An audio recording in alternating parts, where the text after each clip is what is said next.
Get there. Dana says hurry up. Well, hello everybody. Good evening. Good evening. Can you tell someone's out of breath?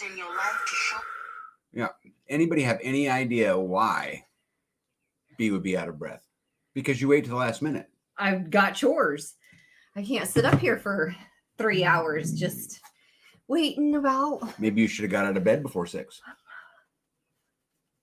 6 what, p.m.?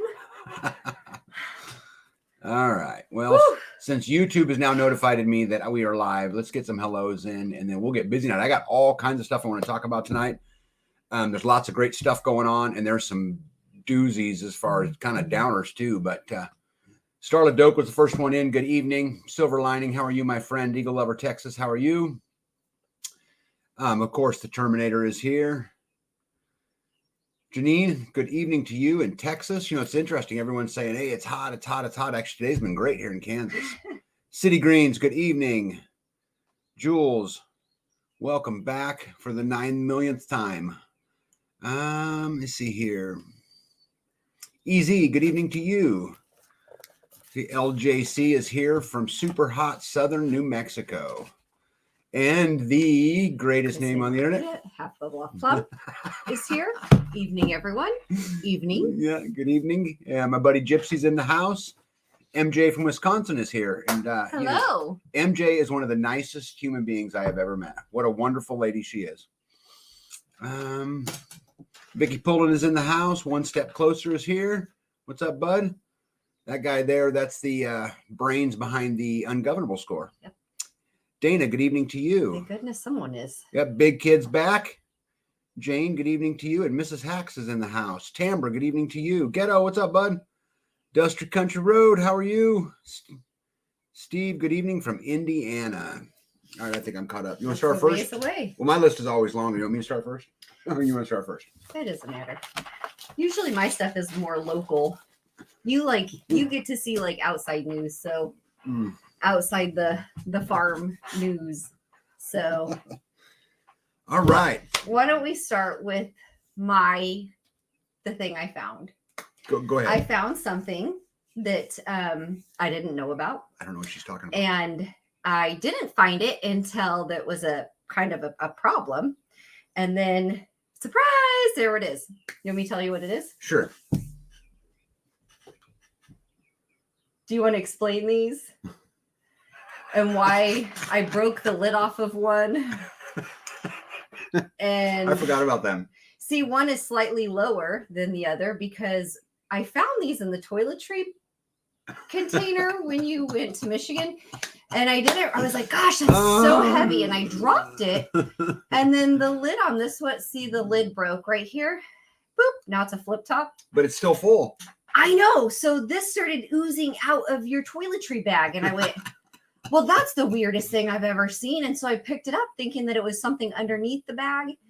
And it was in the bag. And then I pulled this out and I'm like, what is this? So when I was in Michigan, no labels. I gave a guy a Freeman hat. And he found me later on and said, here's some syrup that we make on our farm. This is syrup. That's syrup. That's maple syrup. You smuggled this through the airport? Okay, yeah. So check this out. So when I get to the airport, I know this is bigger than 3 ounces, right? And so I was blunt, walked right up to the lady. I said, look, I got these 2 maple syrups. Are you going to make me throw them away or can I take them with me? And she said, you can take them with you. That is maple syrup. I put them in my toiletry bag and I forgot about them until this very moment. And I found them. Clearly. So I lost just a smidgen, just enough for me to notice that there was something in there. But so now I know what they are. And that's how cool amazing. That? Hey, Dragonfly Ryan's in the house. Good evening to you. You're very welcome, MJ. They made this? Hey, Nancy's in the house. Hey, everybody. Nancy from the Buffalo Seed Company is here. Hello. Yep. Super good company, super good lady, super good family. Super good seeds. Super good seeds. I didn't even think about that one. All right. So this week we did Land 12 video, right? Yes. And found a piece of land. I have another one I'm going to do a video on coming up here pretty quick. And then I did the Starve the Beast 11 video. Yeah. Right? Where we just talked about, are we selfish? And I had gotten I didn't say hi to Skanes Girl. Skanes Girl, good evening to you. So I had gotten a comment about how the way we live our life out here, you know, being independent and self-reliant. And off grid, and just kind of the way we do things, that was selfish. And so I thought I would do a video about, is homesteading selfish? Is, living self-reliant selfish? Which to me, it's not. And I'm going to tell you guys something. In my opinion, it's the single greatest thing we can do for each other. And it's the single greatest thing we can do for humanity, is to be an independent thinker and to stand on our own 2 feet. And take care of your own responsibilities. Then take care of your own responsibilities. Yep. Philippines Nomad, good evening to you. And so anyway, we got that out. Too, I still have not done my Anyone Can Farm experience video. I have a ton of footage. I just need to take time to do it, but I live with a slave driver, so that has been a little bit rough. If you get your chores done, you could have time to play on the computer. Yeah, you guys see. And who dictates what my chores are? Well, who is the arbitrary bureaucrat who dictates? So the farm just speaks. Yes. When you have things that are hungry and need a place to live. Goodness, then you need to step it up. Okay, so the farm speaks to me. How do I hear what it wants? You just have to look around. You have to pay attention. Okay, so tomorrow morning I get up and I can just go tackle whatever it is. Makes no difference to you. Well, if you wake up and you open the door and look around, you can see, they need attention, and you can. Yeah. Mm-hmm. Yeah. Food, water, shelter. Everything has to have food, water, shelter. Did you guys notice what happened right there? So the arbitrary bureaucrat that dictates what should happen on the farm is B. So B is the spokesperson of the farm. I didn't say food, water, shelter. That's just like a given. Like that's that, you're going to have animals. You need to provide for them. Yeah. Look at all these, crack the whip. Look at all this stuff. Hilltop Home Place. How are you? Good evening to you. Yeah. Let me see. He says, sounds like that maple syrup is spiked with something. Y'all hot farms speaking to you. It's actually not hot. It was actually a nice day today. I was out early working, and we worked right up until the live. It was been a beautiful day out, I think. In the 80s? Mm-hmm. Like mid 80s? Yep. So what have we been working on? You want to talk about that first before I get into all the stuff that's going on in the world? We have been day after day working on the, I call it a cow house, but there's more birds in there than there are cows. Mm-hmm. So maybe it should be birdhouse. We've been working on a building, and I did bring some pictures to show you guys if you guys would like. Oh, I didn't know you took pictures. Yeah, let's see if you guys would like to see some of them. So check this out. So this here, the reason I took this picture to show you guys is this is the top of one of the coops in there, and this is going to house turkeys. And I've only got 4 of the logs up top, but those logs are about 13 feet in the air, so that's way up there. And then I'll come in here and I'm going to, off this post right here, I hope you guys can see my mouse, but anyway, off that main post, I'm going to build a big tree inside my turkey coop. So it ought to be pretty cool. So this is one of the pens. Here's another one. Now this is another turkey coop, and you guys can see the logs are already up in the top for them to roost. Probably can't see it very good through the hardware cloth, but anyways, been working on that. And you can see the window there. Yeah, so here's a picture at it through the other way. With the window propped open. You like my high-speed window opener? Look at that. That's a 2x4. That's a 16-inch 2x4. Yeah, works perfect. Anyway, and that's for these little guys here. So these are turkeys that we will eat at some point. Black artisan turkeys. Yep. And so they're in that coop that I was just showing you, guys. Let me see here. What's Gypsy got? So, hey, Rickster, what's up, bud? How cool is it? How cool is this? We are sitting outside watching our animals free range while watching Life Done Free. Oh, how cool is that? That's awesome. Hey, Pack Rat, what's up? Congratulations, yep. Gypsy. All right, where are we at here? Oh, right there. Okay, sorry, next one. Yeah, okay, I'll get rid of that one. This is the guinea coops. This is kind of in the middle. This is different than the other 2 I just showed you. And you can see I've got logs up in the top, and there's actually 3 guineas sitting right there. Like cedar trees that we pulled down from the dam and there the pond you can see them better. Yeah, so it wasn't just the pond. A lot of these are from when we cleared the house, right, years ago. So old. This is important though, guys. This is super, super important. So when you guys are building, everything's a resource. So the wood that I couldn't make into firewood, mainly cedar, but yet was too small to go in the mill, I just cleared all the branches off of them and stacked them in a big teepee. And just let them dry and let them sit there for several years. And then when it came time to building these new coops, because if you guys remember the whole ripple effect thing, right? B decides that we need turkeys and guineas all of a sudden. And so I've got to get infrastructure in place. I have all the roosts, they're natural roosts, and they should enjoy them. And talk a little bit about putting the guineas out there today for the first time. They love it. So the guineas have been living in a tote. I don't know how big was that tote? It was a pretty big tote, but it was still a plastic tote in the mud room. Mm-hmm. We had guineas, turkeys, and chickens all in the mud room. And so that was trying to get them out has been kind of a pressing issue. So getting today we got the guinea coop done. So we were able to put the guineas out of the tote and into their semi-permanent house. They're going to be in that building, but I don't know if they're going to be switched around between the pens. Anyway, but so we put we have 3. We put the 3 guineas in there, and it did not take them long to figure out how to hop up onto the roost and then to the next and then all the way up. They can get up 6, right? 5 or 6? I don't know. 1, 2, 3, 4, 5, 6. Yeah, 6. 6 different levels to get to the top. And then at the very top, they could see out of, what do you call that? The eave. Yeah. So we put hardware cloth on it, stapled it all in. So there should not be any, knock on wood, there should not be any openings for other, raccoons are pretty much the only thing that would crawl to get in, right? That would harm them. Everything else is a ground. What about a possum? They're not going to crawl up a wall. No, they do climb though. They can climb hardware cloth, right? Possum. Hey, Will Be Cool is here. Good evening to you. And Indiana Mike, ahoy, my friend. Ahoy. Yeah. So go ahead, sorry. Being able to get them out of the house, first of all, was good for us because birds they just start to stink. And then good for them because now they're able to fly. They have flown all the way to the top. So that's something they cannot do in a tote. Yeah. But I think that they are enjoying themselves. Yeah. I think they like it. Yeah. It was cool to see them go all the way to the top. We're kind of scrambling a little bit because all of a sudden we've got all this new stuff that needs infrastructure, right?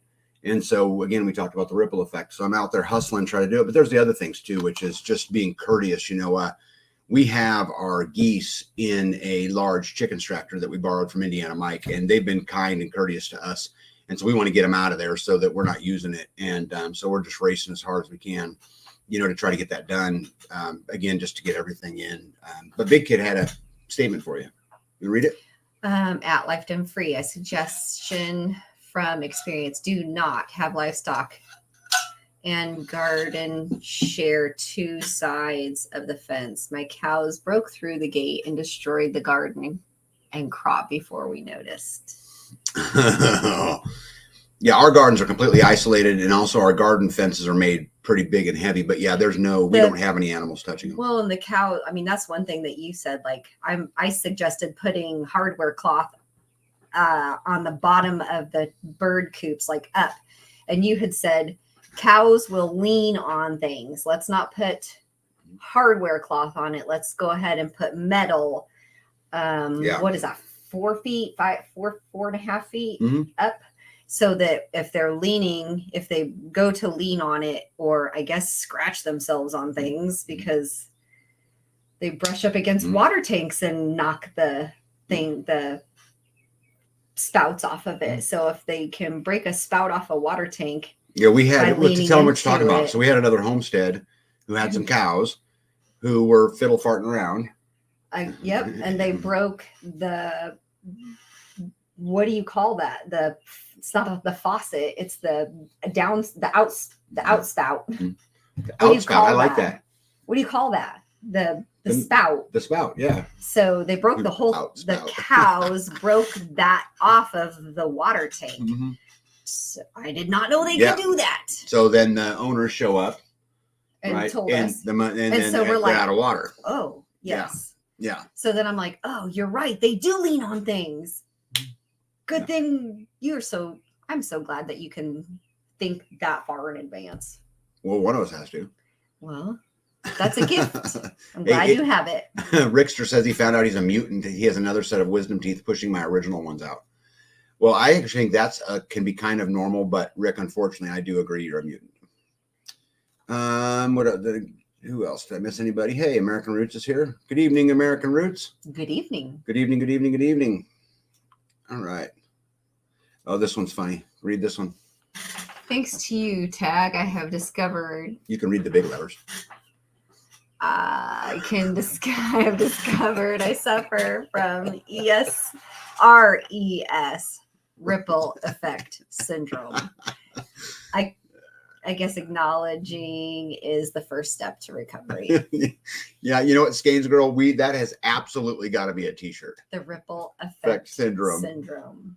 Because it is so true. Everything you do, the freer and freer you get, everything you do has so much more impact. Right? I mean, just something so simple as a turkey, and look at everything that's come behind it. Right? Yeah. Yes. That makes sense. Yeah, this is a beautiful comment. Ripple effect syndrome. How amazing is that? Okay. Move on to the next topic. Sure. Birds are doing great. Everything's great. We still got lots of work to do, but 2 coops down. And the birds are out of the house. And the birds are all out of the house. There's nothing. The guineas out, in the house. turkeys out, and the chickens. Yep. Put the turkeys in the turkey coop so that we could get the baby chickens in the chicken coop. So now all the chickens together, all the turkeys are together, and there's no birds in the house. Yeah, if I can get the smell out. Yeah, Big Kid says cows are slow but strong and determined, and that sweet corn is almost ready to pick, and tomatoes were almost ripe when they went for the sweet corn first, then the other people food, then the field corn. Yeah. Out. Florida Mama Bear, good evening to you. Hippocrates, what's up, bud? The instigator's in the house. RN, good evening. Mary Michelle, good evening. Did they jump the fence or did they break the fence? Because I know, like, the neighbor's cow, they jumped 3 fences to have the baby over where it wanted to have the baby. Yep.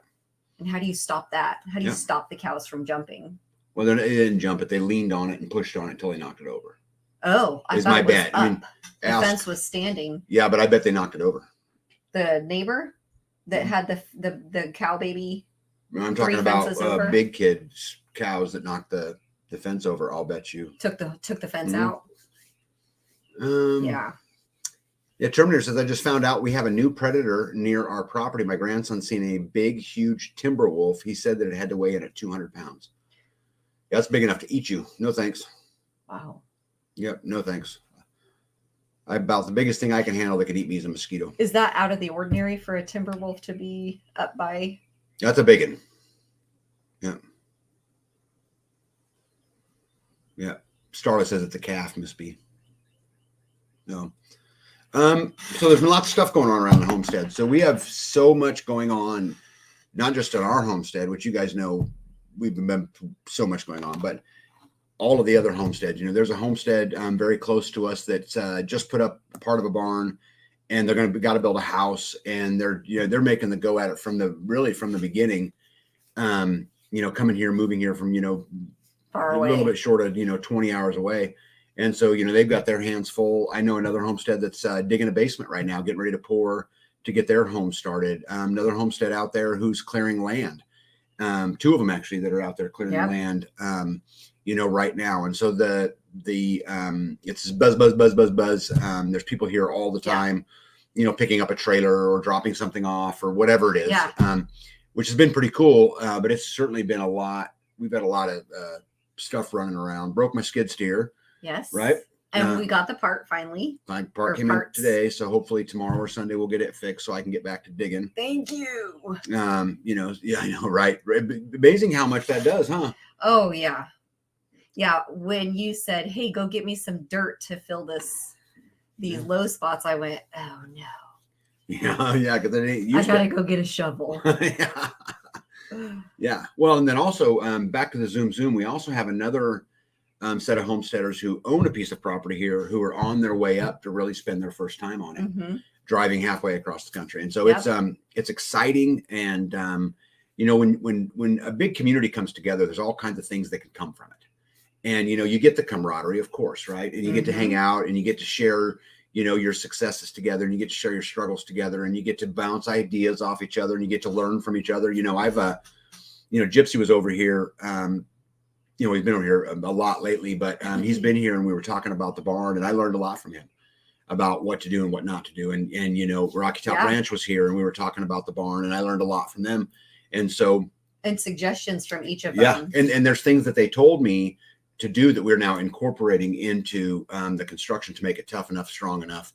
So it was super, super good. But so there's a lot of things that come from it, but there's a lot more that comes from it too. And I'm going to catch up, make sure I didn't miss anybody. I'm going to show you guys some more pictures. Hey, Brian Jacobs here. Yep. And we made it with the syrup. I hope you heard B's thing. Cause dude, I put it in my, was that him? Yeah. I put it in my toiletry bag and forgot about it. And well, my wife has spoiled me, you guys. I'm super used to, I get home, in comes the luggage. I don't see it again until I leave on a trip. Right. I mean, you have taught me that. Yeah. Right.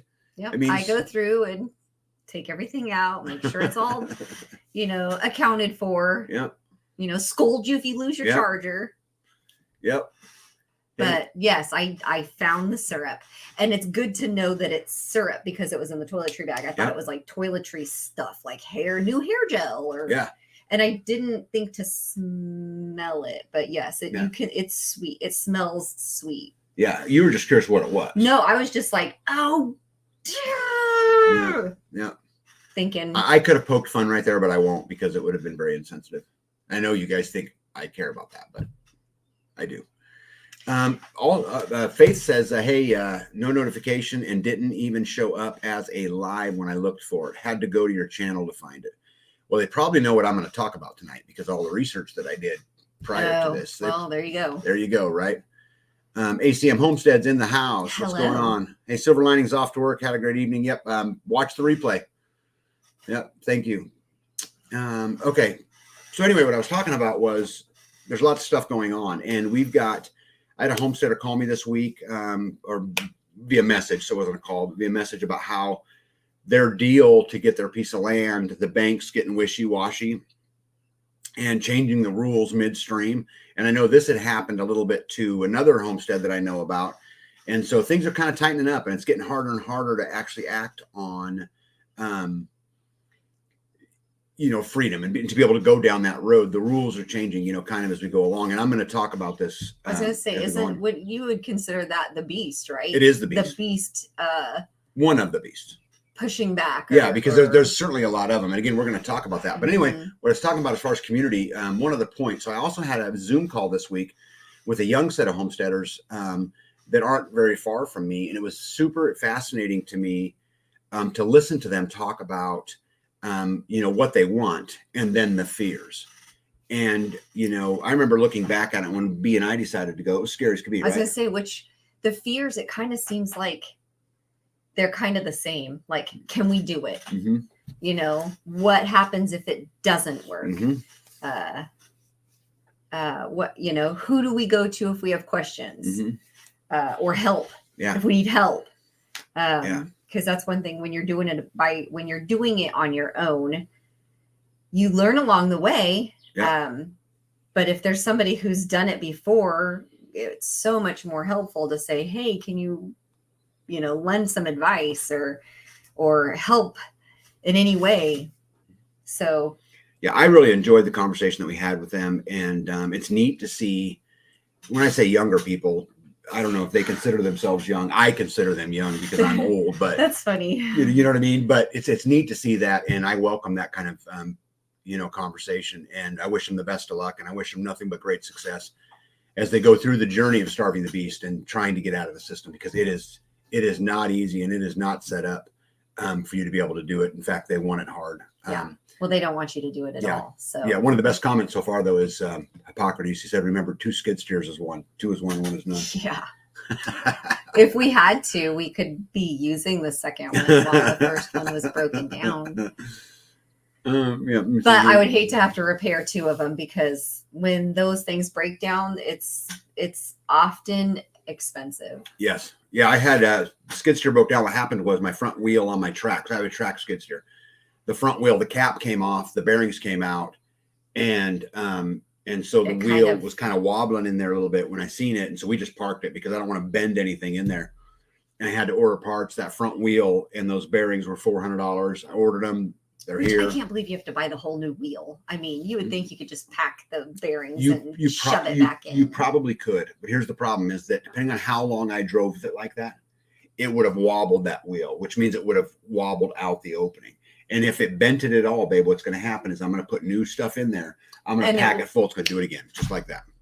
And I'll be right back waiting on a wheel. So what I'm going to do is I'm going to put the new wheel on it. I'm going to take the old wheel. I'm going to put it in the equipment shed with all the rest of the parts. So there's no way you can tell if it's bent before once we get it off. Take it off. And I'll know. Yeah. So we may have a spare wheel and we may not. Yeah, they're just trash if it's bent, right?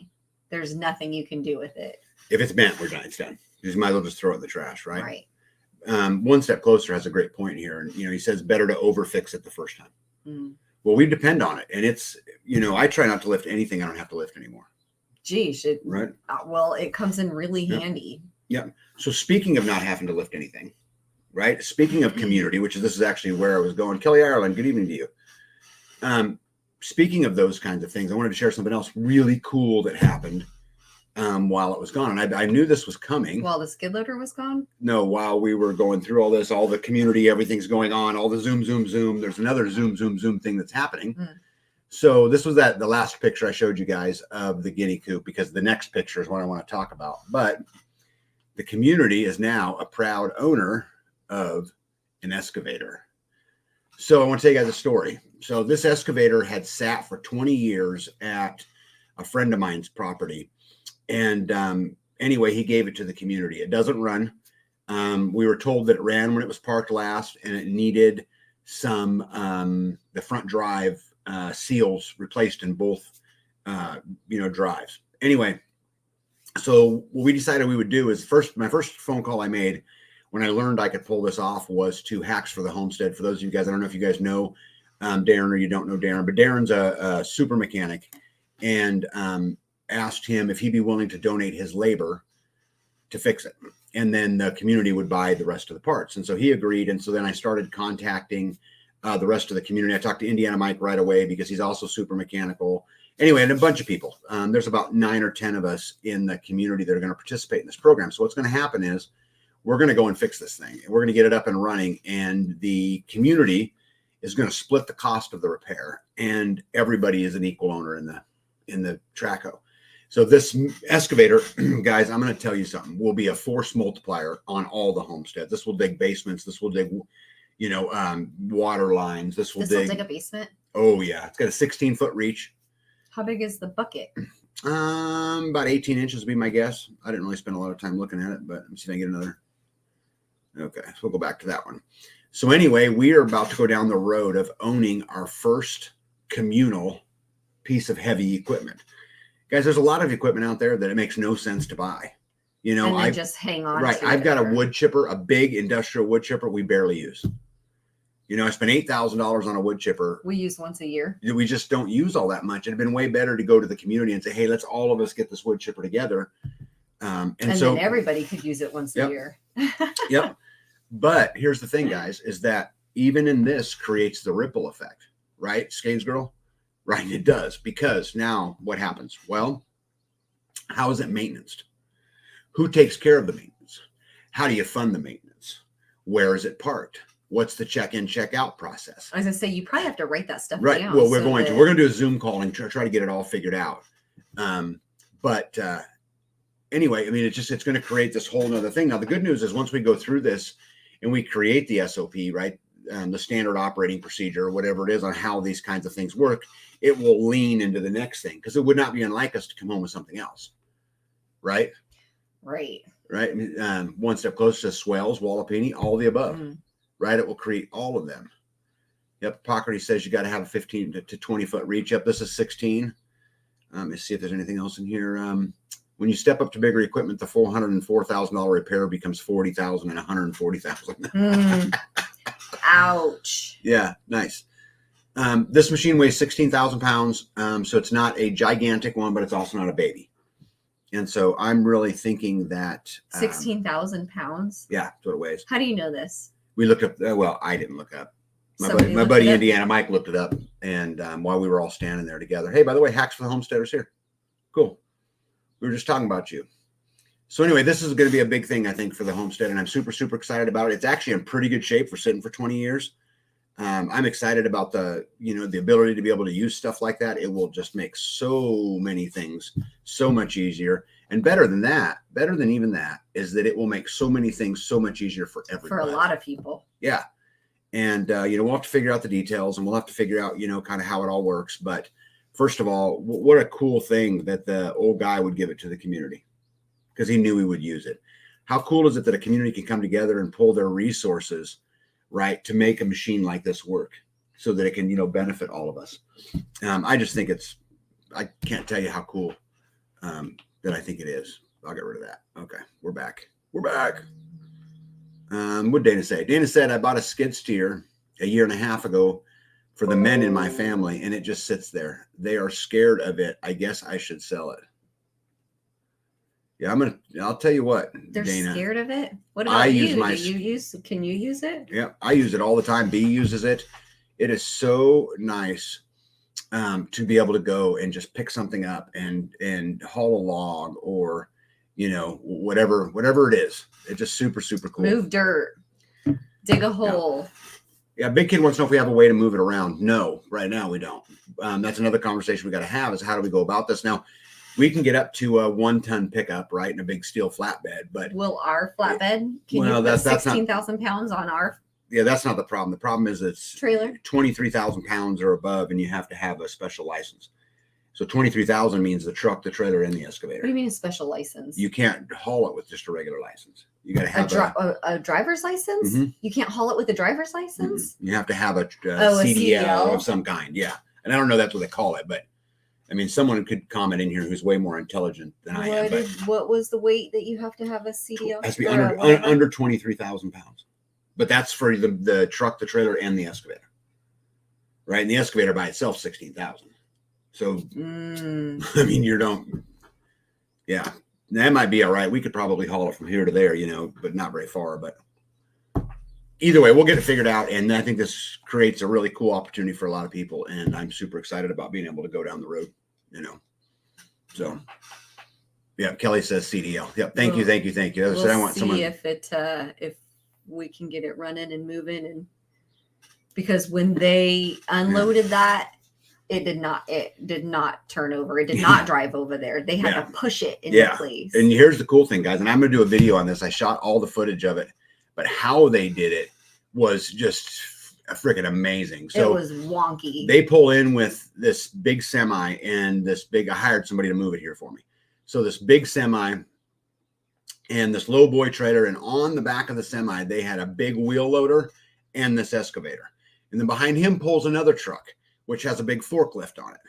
And so they unloaded it all, basically, got the big wheel loader off and the forklift off, and they picked up the excavator from the back and the front at the same time, lifted it up in the air. Barely. Yeah, pulled the trailer out and stuck it back down on the ground. It was cool, but I did film it. So they barely had, so the track hoe has metal tracks on it, and the loader that they unloaded it with just stuck its bucket on the metal tracks and just barely, it had just the barely tip of it and lifted it. I took several steps back thinking this thing is going to fall. And when the guy on the forklift said, pull it forward, it was just ever so barely touching the track.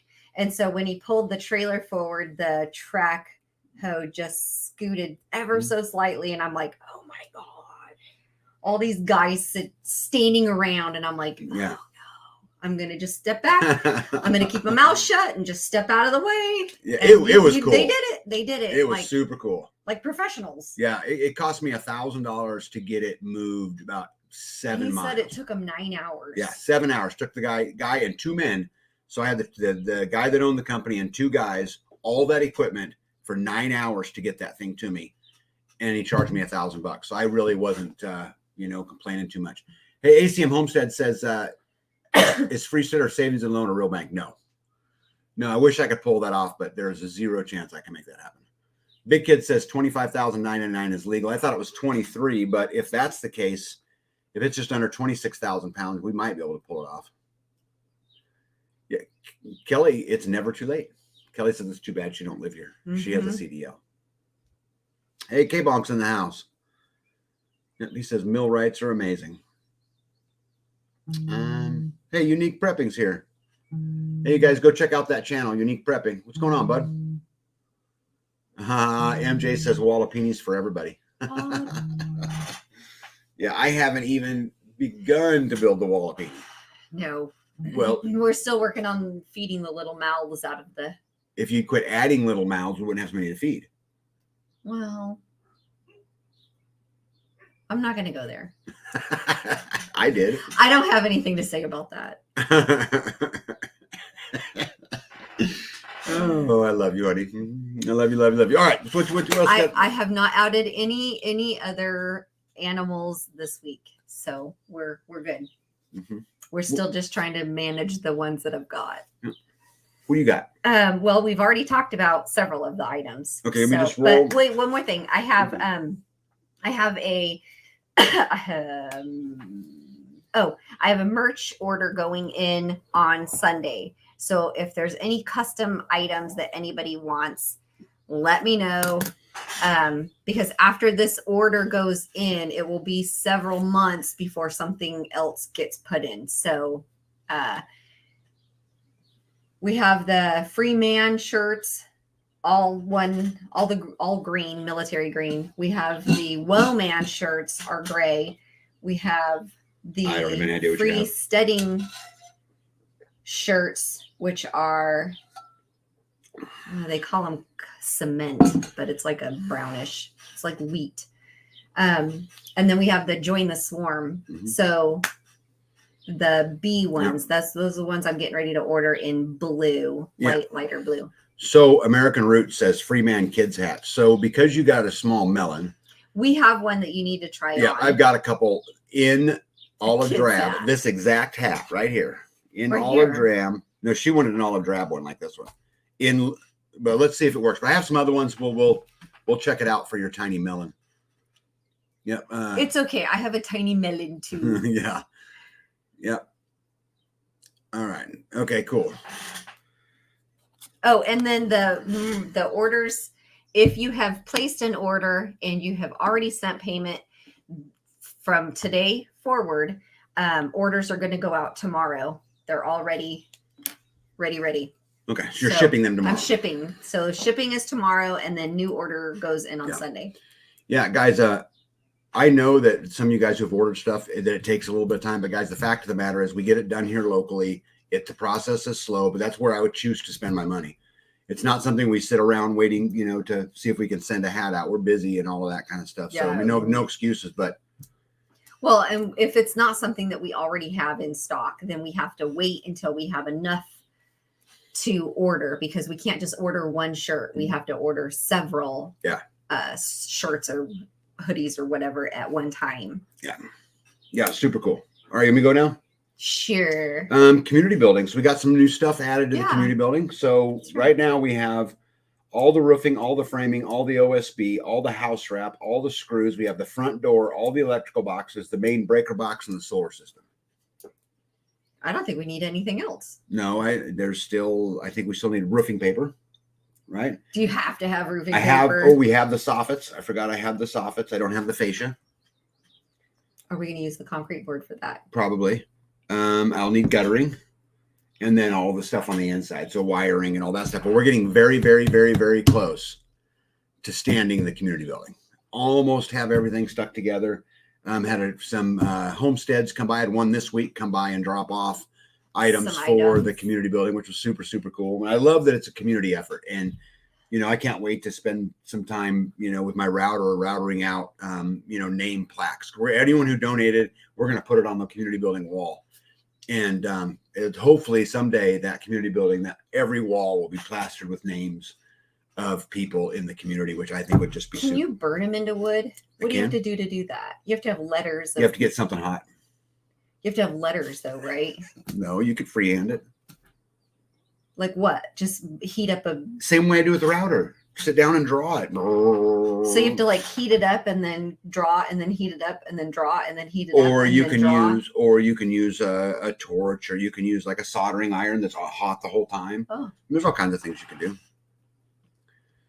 All kinds of things you can do. Is the community building going to be solar? Yes, and we already have the whole system. I've got the panels, I've got the inverters, I got the charge controllers, and I got the batteries. I may have to buy a little bit of wire, but I pretty much have everything else. That the system was donated. Yep. Community water catchment receptacles. Yeah, we have not tackled the water system yet. Right.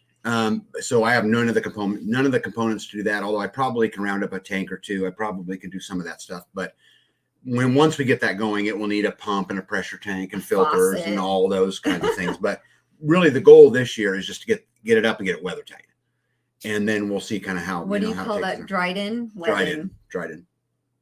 Wet in. Hey Chuck, what's going on, bud? Sounds like you're almost ready for the community building raising, like an old-fashioned barn raising. Yeah, and that's exactly how it's going to happen. Half Bubble Up Plum. We're gonna, once we get everything together, I'm gonna pick up the phone and the email, and I'm gonna send out and say, hey, we're gonna do a community rotation day. We're standing in the community building. We'll be here this time, this place, and we're gonna stand that thing. B, don't ship mine. Silver Lining says. Okay. Hey, Richard Hakes, how's it going? Okay, so we talked about the community building, right? Yeah. I'm super excited about this process. I'm not super excited about having another project to work on, but the rest of it I am super excited about. Okay, so I've never talked about this before on any of my lives, but you guys know that in our community, there's a lot of events that go on, right? I know you guys have heard of the Midwest Preparedness Project. The Midwest Preparedness Project is not the community, it's an event of the community. The Freeman Festivus, same thing. It's not the community. It's just an event that goes on. But there's actually a third one that goes on. It's just super, super local. And so we don't talk about it a lot. But there is a Facebook group out there, if you guys look at it, called Friends of Northeast Kansas. And you can only find it on Facebook. And anyway, so this group it's not really so much prepping, homesteading related, more farming related, more local community related. And so one of our community members puts this event on 4 times a year. And we just go to the lake or go do whatever. And so we're all going to get together Sunday with the community, but also a lot of people who just live in our area and try to help foster the feelings of being like-minded and that camaraderie. And it's kind of the beginning building block when like Midwest Preparedness Project is really just a whole bunch of preppers and homesteaders. And, there are ways into that journey. And then the Freeman Festivus is even further along, Yeah. in that. So anyway, Sunday we've got that to go to. So I'm pretty excited about that. And that's limited, isn't it? We don't food truck or whatever. There's only a certain amount of food that's available. No, if we have a food truck coming out, and it's Goodwill donation. So the community bought it, paid for their minimum. And so we'll figure out, kind of what happens there. But so you can have 300 people. Well, it's a lake, so I imagine we could have whatever. And if we run out of food, we'll figure it out. Right. You're a great cook. I'm not cooking. Yeah. At the lake. B, they sell handheld electric wood burners for writing. Think large soldering iron. Yeah. Pockers wants to know if we have campsites ready. I don't, but I've got a big burn pit down there, and we'll certainly put some campsites in. Where? Around the community buildings. What he's talking about. Oh, I thought he meant at the lake. Mm-mm. No, but that's why it says ready. Or at least that's how I took that. Luann Hoffman is in the house. Says, hello, Tag and B. Tag, I met you at Mark and Jill's. It was bitchin' to meet you. Cool. I am working with a friend partner to create a community up here in northern Michigan. Good for you, Luann. Wonderful. We have got to get communities built everywhere. And then we got to take that next step, which is we got to figure out how to link the communities together where we can do commerce. And I'm going to talk a lot about this tonight. Towards the end of our live tonight, I really want to get into a particular topic. But linking the communities is going to play a critical role in our ability to stand up and fight back. Hypocrisy says Tag can do turkey legs. No, Tag cannot. Apparently not clean turkey legs. Yeah. You can only do dirty turkey legs. Yeah. What else is going on? Okay. So Tag knows his turkey legs. Yeah, Tag knows his turkey legs. Yes, he does. So I got another thing I want to share with you guys. And this is not what I was referring to about talking to later, but this is an interesting thing that I received. As you guys know, I have, or at least told you guys that I have some pretty cool contacts in some pretty cool places. And I know everybody says that, right? So I thought I'd actually share an actual something that was sent to me with kind of what's going on in the world a little bit today. And so if you guys don't mind, I'll kind of blow through it quick. Now, guys, this is a 72-page document. I'm not going to go through I'm not going to go through all. See, guys, that's what I get right there. She don't even know what the document is. She don't even know I'm doing this. And it don't matter what the topic is. You don't want to see 72 pages? We don't want to see 72 pages. No matter what the topic is. Oh, my goodness. No. All right. I'm going to add it to the stream. Okay, so I received this in an email just 2 weeks ago. And, guys, I'm not sharing with you anything that isn't public record.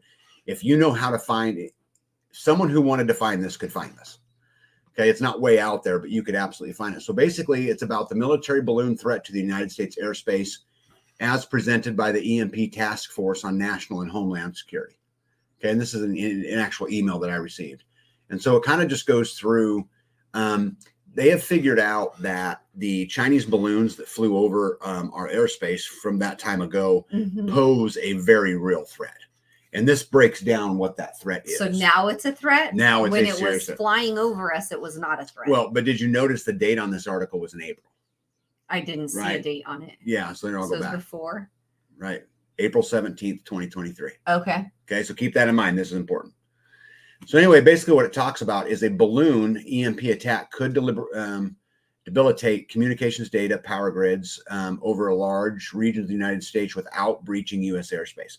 This is super, super important. So what they're saying is that they could stay outside of American airspace in international waters, right? Okay. They're saying that they could do that. And look here, a balloon altitude required would be in the range of 30 kilometers high, which is not very high, right? Which would, if you actually look at it right here, it talks about how it would have an effect range of 442 miles. So you could you could park outside of San Francisco and shut it down. Well, the crop dusters fly 400 miles, 400 feet. 400 feet. Yeah. 400 feet. Right. So high altitude balloons can carry payloads of up to 4 tons, blah, blah, blah.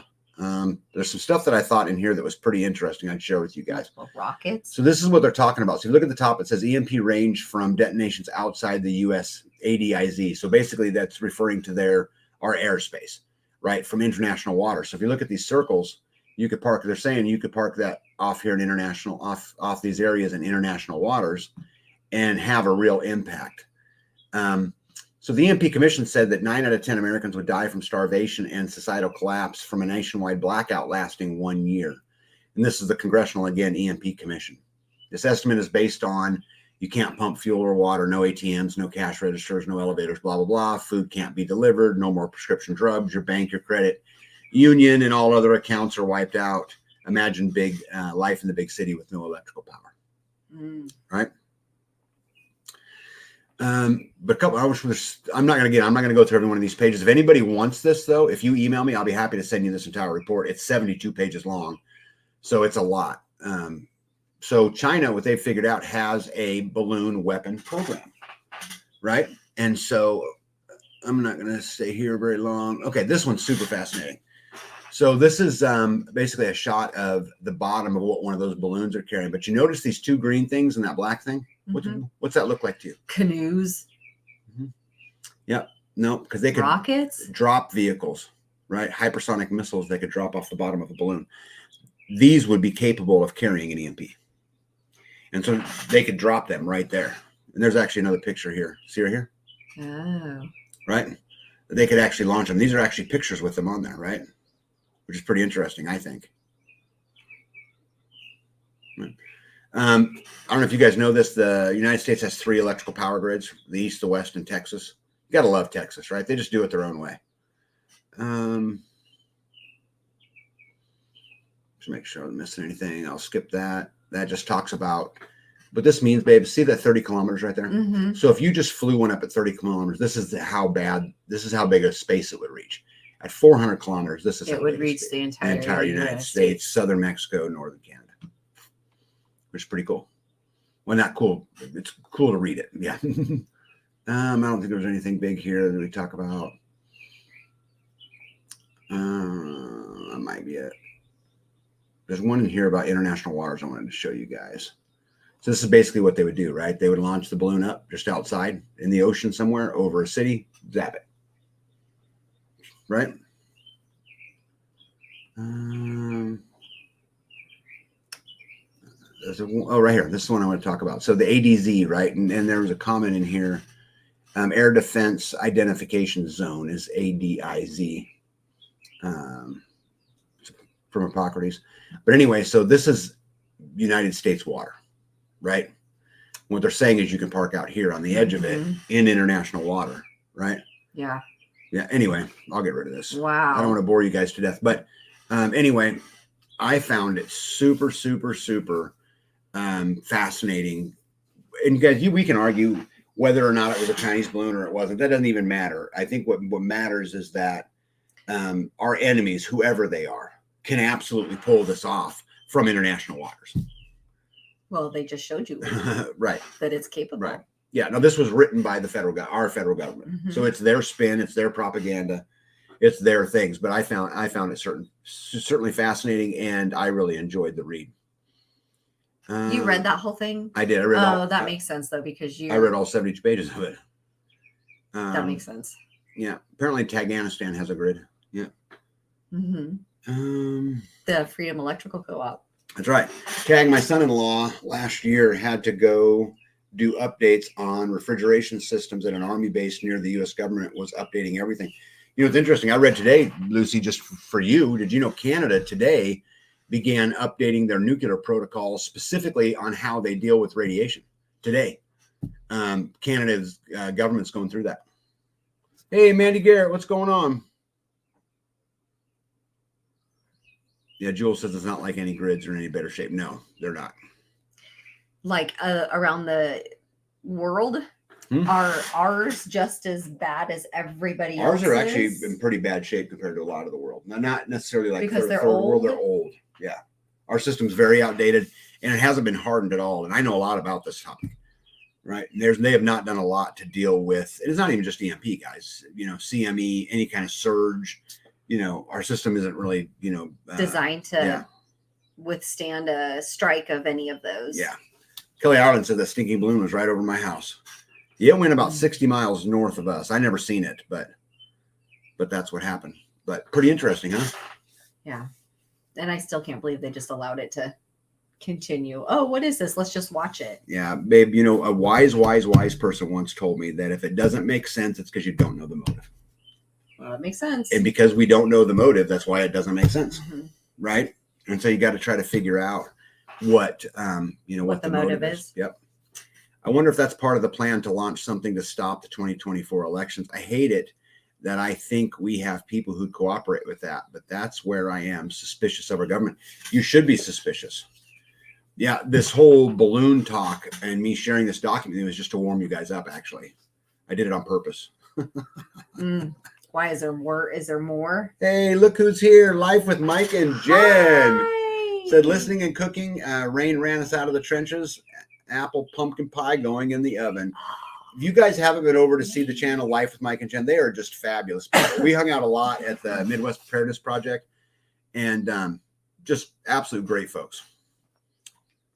Oh my goodness, sorry, they just skipped right on by. Where are we at here?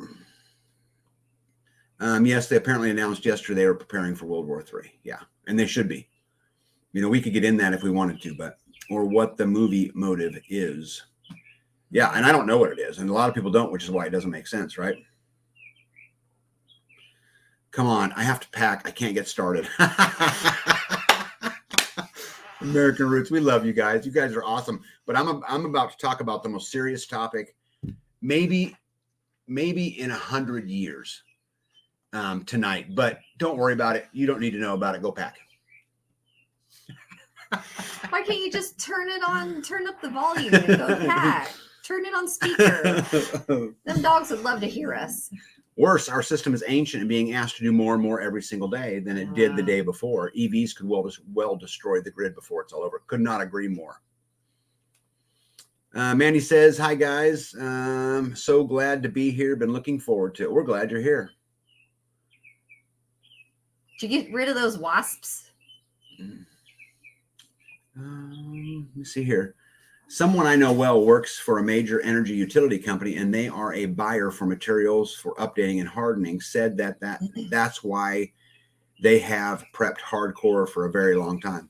Everybody that I know at the grid places, Faith, pretty much tell us they've done nothing. Tells that they personally haven't done No, anything? that they are not doing anything to harden the grid. Right. Because it will raise rates, and they don't want to raise rates unless they have to raise rates, and nobody will pay for it, and they don't have the money. But she's saying that somebody that works there knows how bad the situation is, so they are a prepper, right? Yeah. Right. Yeah, right. Like I'm missing this. Yeah. Good evening, Richard. Yeah, Richard, this is an interesting too. So have you heard about the next pandemic has already started in Europe? Well, no. Yes. Really? But what's interesting is remember the Chinese balloons, remember nuclear war, remember Russia and Ukraine, and remember the pandemic when I get into the final topic of my final topic of the evening. Okay. Oh no. Yep. Laptops on the bed while I pack. Missing y'all. The pickle plants are exploding. Makes me smile every time I think about getting them. Amen. Yep. Yep. Drums and Live says the can's been kicked down the road for so long that the cost to upgrade the grid will prevent it from ever happening. Yep. Yep. You see, depends on the area that's being hardened. I'm sure that's true. Sorry, I heard squawking. I thought the geese were in trouble. Greg Allison is good, works for NASA. Okay. I wonder what he does for NASA though, because, and I don't mean this mean, and this is not disrespectful, but there's janitors who work for NASA. So I don't know what the guy does. Do you know what he does? Hey, Farm Ranch Homestead's here.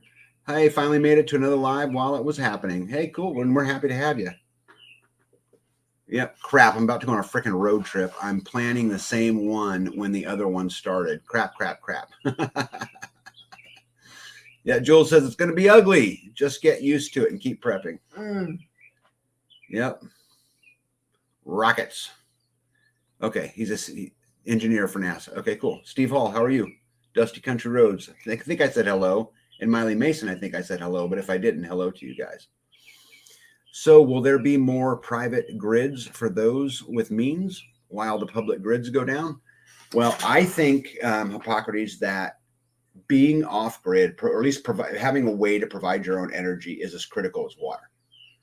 I would put it way up there. And I think that energy costs are not only going to get ridiculous and almost out of the reach of a lot of people, but even if you have the resources, you still may not be able to get it because you are unworthy. To say they were doing rolling blackouts. Yep. To even in the wintertime. Yep. It wasn't just a summertime That's right. over usage. It was we don't have enough for you guys in the wintertime now too. So we're gonna do mandatory blackouts. But we'll let you know when they're gonna happen so that you can prepare. Yep. Mandy said, B, my husband got a sting again that night. We think there's a big wasp hive with a queen hiding way back of the roof because they kept coming back as we kept killing them with water pressure. Yeah, I wonder, I hate to spray chemicals up in there, but you really got to get rid of them because, they're aggressive. But Aaron Hammond, good evening to you. Let me see here. There are more microgrids every day as well because people are figuring it out all the time. Yeah. And I think we need to push towards it. I really think we need to push towards it to being energy independent. Kamala let the cat out of the bag with reduced population. Yeah, that was such an interesting quote. We tried to play that last week where she said that, where I just couldn't make it work, but where she talked about to save the planet, we had to reduce population. And then later on, she backpedaled and she said she meant pollution. It's all over the news. I know you don't even watch TV, so you wouldn't know, but does that make you feel good? If that makes you feel good, wait till you see what I have in store for you later. Oh, no. Candy Couple, good evening to you. Hello. Let me see here. Bengal ant and roach spray applied in a small area with one of those aerosol straw things kills the crap out of wasps and bees in a small area. ESP the house, especially the house. Yep, crazy. You got anything else on yours? What else you got? No, because we talked about those two. I mean, you know, just been busy, so it was just being busy, being busy on the talk about the Zoom farms. Well, you talked about it, so we missed the Zoom last night. Oh, I'm sorry. We missed that Zoom because we were on another Zoom. Yeah. Well, we were helping another couple find freedom. Yeah. Like 9:30 at night. Yeah. Jules says, by the way, while I'm here, tag, what gauge wire is good for the solar system? I want to stock all the components as I can have them when I get to that point. Well, unfortunately, fortunately, I have to quote the instigator, Hippocrates himself. It depends. It depends. Okay. Because here's the thing. What's the voltage of the system? Right. First of all, 12 volts, 48 volts, 24 volts. How far are you traveling from the panels to the inverter also makes a big difference in the, into the batteries. I mean, there's a lot of variables in this, Jules. So I can't really answer the question without knowing, the rest of the stuff. And that's the one thing too about like moving off grid and trying to do it for ourselves. We have purchased so many parts that we didn't need. And because we spent money on them, we just saved them. Mm-hmm. And so we have in our powerhouse, we have all the components for the system to work, but then we have a whole shelf of parts that we purchased that don't work with this system. Mm-hmm. Different wires, different hook. I don't know what those like clamp things and like jumper cable. What is that? Like that you put on the end of the wires to hook onto the battery. Like you have to clamp it off, cut it off, and attach the crimp the end on. And we have parts and parts and parts. Mm-hmm. So that's one good thing about the solar system people. Mm-hmm. They can buy a whole system that works all together instead of piecing it and then having pieces that you don't need. Mm-hmm. That is so frustrating. Because we don't, yes, we have a community building that we will need parts for. And yes, we have friends who will need parts. But why do we have to buy them and store them if they weren't for us? Because we may need them someday. We don't need that. Yeah. Let me see here. B, you and Tag are cheating on us. Laugh out loud. How are we doing that? No, we weren't cheating. It was just somebody who needed to talk. Who wanted to ask some advice about building is what it started as. Yeah. And basically. Where are we here? Sorry, I missed one right here, right there. Okay. Can you over-engineer electrical, like plan for higher voltage, longer distance, but ultimately use it for shorter and lower? Yeah, but here's the problem. It's super expensive. Right? Go run big, thick, cable 500 feet, and you won't do that again. Well, too, like then you hook them to bus bars, and then you hook them to, and then you don't need that bus bar. You need a bigger one or a smaller one. So then just put it on the shelf. Yeah, Hippocrates says if you get the charge controllers that can handle upwards of 250 volts coming in from the panels, you can use a standard 10 gauge wire for a pretty good distance. Rickster's making dinner with pork chops. That sounds good. I'm hungry. We're not big pork chops. B said hookers. I'm not a pork chop. You said hookers? Hooker uppers. Yeah, you hook them up. Yeah, Miley says barter. I could not agree more. Oh my goodness. For all those parts. Would you like to barter for those? Would you like to get rid of some of those electrical parts? No. But with higher voltage, of course, more care must be taken working with it. It's so simple and so complicated. Right. It depends. Right. Oh my goodness, I'm way behind. Let me see here. Can be over-engineered on purpose, but due to the cost of coppers, it would be expensive to do so. Yep. We have a solar system, not much, 4,800 watts. That's a lot. Dusty country road. I'm telling you, that's a lot compared to having no power. 4,800 watts runs a refrigerator. Imagine what life would be like without refrigeration. How do you hide your system in end times? Well, what I try to do is just hide it from the road. make it where it can't be seen, but you still got the issue with drones and, solar systems. Yeah. RN said, what would be the ballpark price for a 15,000 kilowatt system? If you did the work, you're talking about installed or not installed, you could probably get a decent one in there for 20 grand, probably. Don't we have a thing? Don't they have a thing? Yeah, I don't have a you don't price have list. a different, but RN, if you group? want, if you email me, I'll email you back a whole price list of all different size systems. If you want me to, I'd be happy to do that. That's the way I'd go. Yep. Because then you don't have extra parts. Yeah. Okay. And would you say they're you literally plug them in and they all work? All the components work together. With that system, yes. It's because it's commissioned at the factory. So it's brought online. Everything's tied together, all that stuff, all the firmware's done. It's all done. And then packaged and sent out. Yeah. Yeah. Okay. Yeah, you're killing us, B. Yeah. Guys, you know what it's like? With what? I have to live with her. All right. So let me share something else here. You ready to move on? Yeah. Okay. Because let's see here. Share screen. They'll let me. As long as it's, not making fun of me. Well, that ain't no fun. Then we can move on.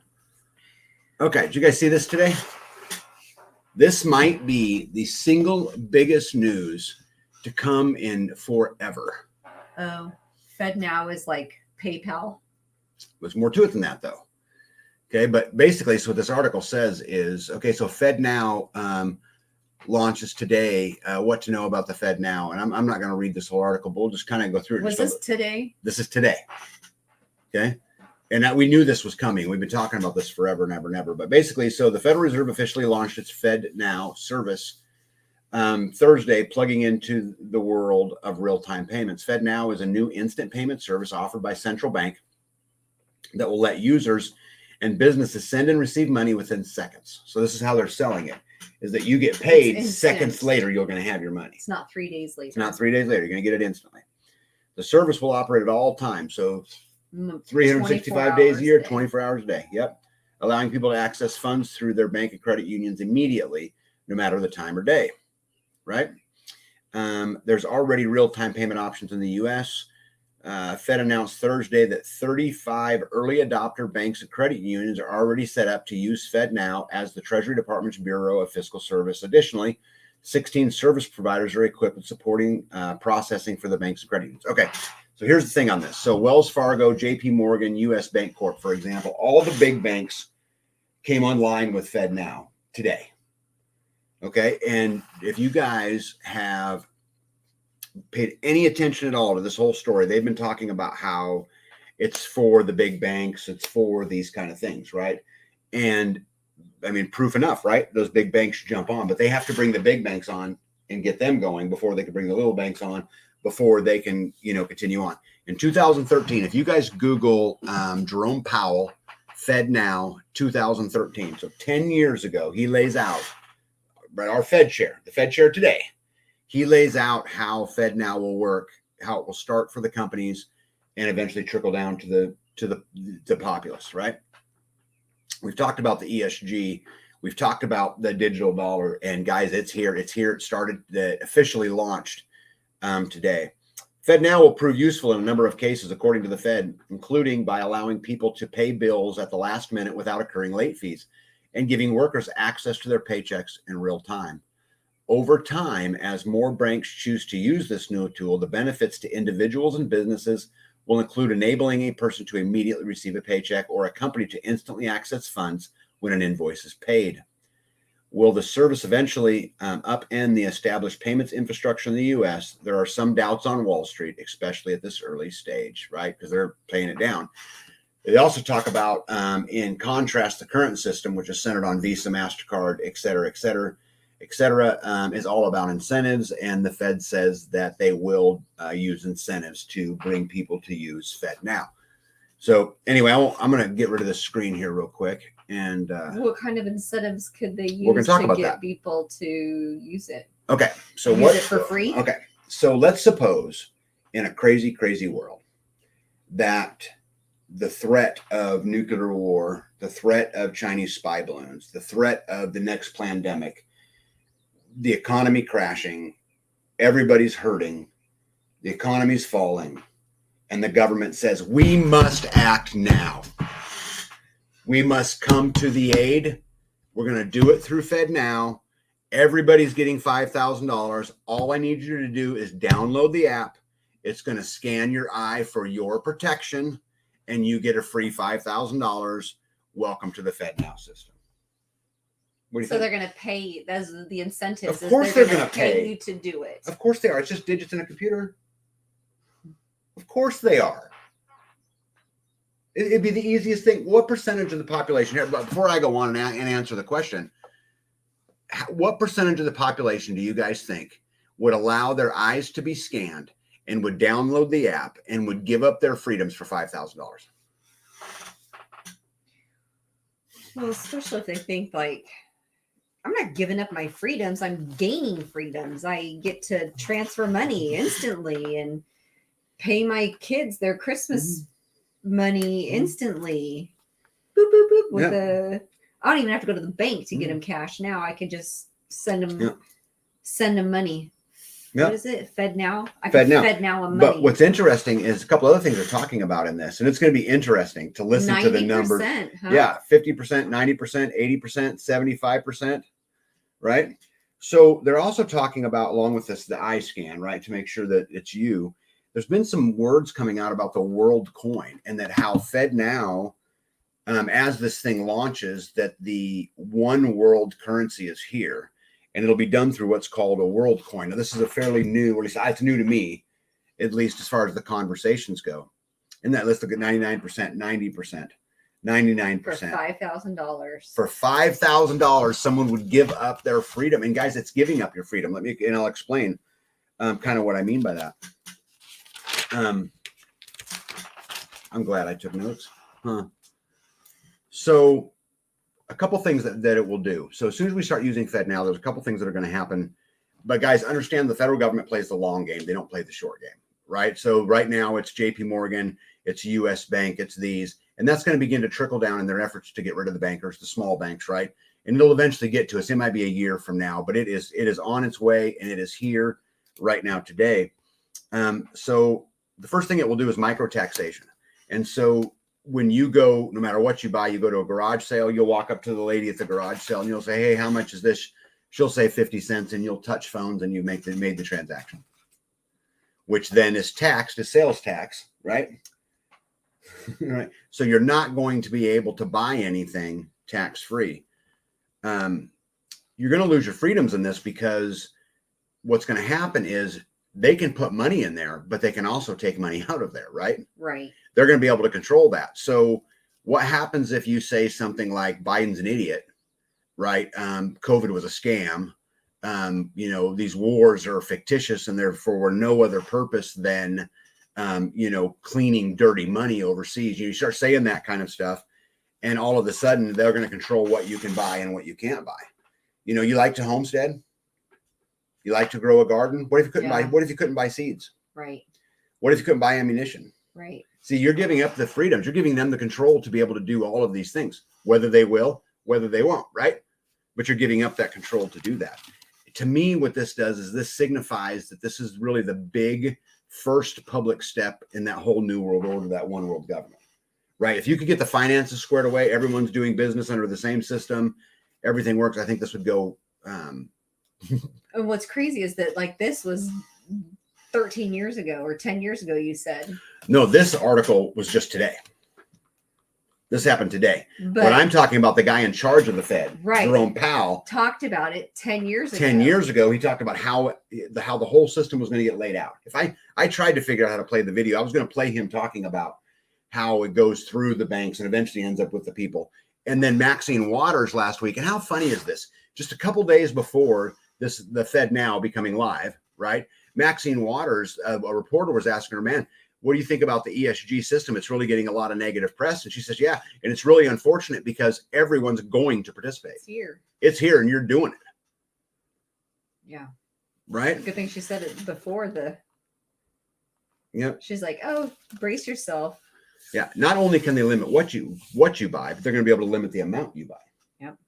You are selfish and a hoarder because you want 2 pallets of those of those, bags of rice or those canned goods. Right. And it's here, guys. I didn't make this up. That's Market Watch, right? I just shared with you guys a headline, from today. And so what I think is going to happen, and this is not just my idea, there's a lot of people talking about this right now, and just today, right? It just happened today. What's going to happen is we're going to go through some kind of catastrophe, whatever it is, the economy falling, something's going to happen. And on the White House lawn, they're going to say they love you.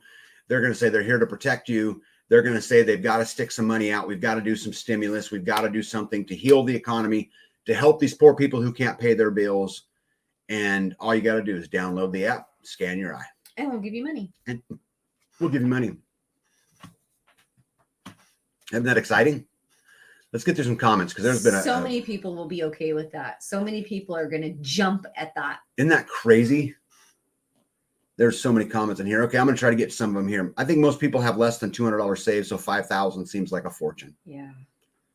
Yeah, isn't that just crazy? Yep, WorldCoin is a governmental Bitcoin. This is exactly why I've been prepping like mad for 3 years, because I know Social Security disability would be one of the first to roll out, and I'm not going to do it. Yeah, except the problem is, Jules, you are going to do it. Because at the end of the day, this is going to go so far to where you'll have a digital ID and a digital dollar, and you're not putting fuel in your car if you don't have it. You'll do one or the other. And so unless you can lock yourself on a piece of property, grow 100% of your everything needs, and never leave it, you're going to participate, as I am. Most people have already willingly given up their freedom for nothing. Yeah. Yeah. Oh, right here. Yep. Zap. You have not complied. Zero balance. Right. Right. All the people that said they would not do the jab, but they would be okay with an eye scan, they are not seeing the truth. No, they are not. They can turn you off completely if they want. Yes, they can. Heard two women talking at a convenience store. One said, Cash App lets her have $50 advance whenever she needs it. 100% of these people will sign up for CBDC for even a $5 bonus. Man. And that no man might buy or sell, save he that had the mark, or the name of the beast, or the number of his name. Right? That make you feel good? Mm-hmm. Did I get you all pumped up tonight? No. No? That's not pumped up. That's that's not happy pumped up. Jules, that sucks. I was hoping to be able to. Oh, sorry, talking to Jules. My bad. This will surcharge the free steaders community. Bring it, like the way Prohibition brought us NASCAR. This is why, guys, I talk about building the communities, because if we can figure out how to build our own economy, our parallel economy, our counter economies, I think we can really make a dent. And I think we can do a lot of business outside of the system. You guys have heard me say many, many, many, many times that money is the land of make-believe. This is what I mean by it, right? Asset is real. Your energy is real. Money is false. And they can go down this road of the digital dollar. They can go down all these roads they want. But at the end of the day, what's going to matter is how you transfer your energy. And we can do that a lot of different ways. And so as we continue to yoke up, thank you, American Roots. What a great word, by the way, they coined. As we continue to build community, as we get, network with the community we were talking about earlier in Michigan, or we network with the community in Indiana, as I know there California. is one. And any of them. Right. As we continue to build this parallel / counter economy, we can combat this in some ways. But guys, it's here now. It is absolutely here. It's here right now. Right. Like doing business, doing commerce with each other. Yep. They will control how much gas you can purchase and automatically take your carbon credit payments. Yep. This is big, big, big. And automatically take your payments. Yep. I've never needed money that bad. Right. Rick says he's waiting for space herpes to be the next pandemic. Yep, it's crazy and scary. It is crazy and scary, guys. And I'm not trying to bum anybody out, but I just think they announced it today that people need to be talking about this. This is a big, big, big, big deal. And again, they're going to play the long game. And you watch the propaganda that goes on over this next, 2 weeks, 3 weeks, months, as they begin to go into this, as we get heading into the election cycle. We'll have tons of propaganda about how wonderful, how convenient, how all of these things are. And never forget, the Federal Reserve isn't even part of the government, right? They're a privately held corporation who's going to get to determine how much money you have, what you spend it on, how much you buy, and who you spend it with. Right? No. You can't buy those seeds from the Buffalo Seed Company because the Buffalo Seed Company said Biden was an idiot. They didn't say that. I said it just to be clear. But you can buy it at Baker Seeds because they're really good people and they're using the latest and genetically modified seeds, so you get the very best of the crop. Yeah, and you can pay instantly with FedNow. Yep. The kids have been indoctrinated their whole lives and will jump on it. Yep. And guys, I think they've been building up for a long, long time for this. Yeah. They've been indoctrinating this. I think, part of the reason Bitcoin came out or a lot of these other ones came out was to get us used to the digital currency. Right? I think this has been building for a long, long, long, long time. And today they announced that it's live. And I think we will look back in history at this moment and we'll say that was a big sign. And remember, guys, and I've quoted this before, Bruce Almighty, the movie Bruce Almighty, and he's driving down the road and he's rubbing his prayer beads. And he says, God, give me a sign, give me a sign, give me a sign as he drives by a truck full of signs. If you don't see it, I can't help you. Right? But unfortunately, I think time is wearing thin if you actually want to own anything, if you actually want to do anything, right? Yeah. Dragonfly Ryan says, anyone who wants their Social Security and 401k will automatically do it. That's right. Oh, because they'll keep them from them. You won't have a choice. You won't get your 401k unless you sign up That's for your correct. ICE can. If you have to ask permission to access your money, guess what? It's not your money. Get it now. It's not your money. It's simply not your money. If you have to have permission to live in your house, it's not your house. If you have to ask permission to drive your car, it's not your car. Well, you got people out there who are like, I don't have to ask for permission. What you just said right there, I'm not asking for permission. Because they don't understand what that really means. That permission. Yep. Now, Richard says the first thing they will do is not allow you to buy a gun or an ammunition.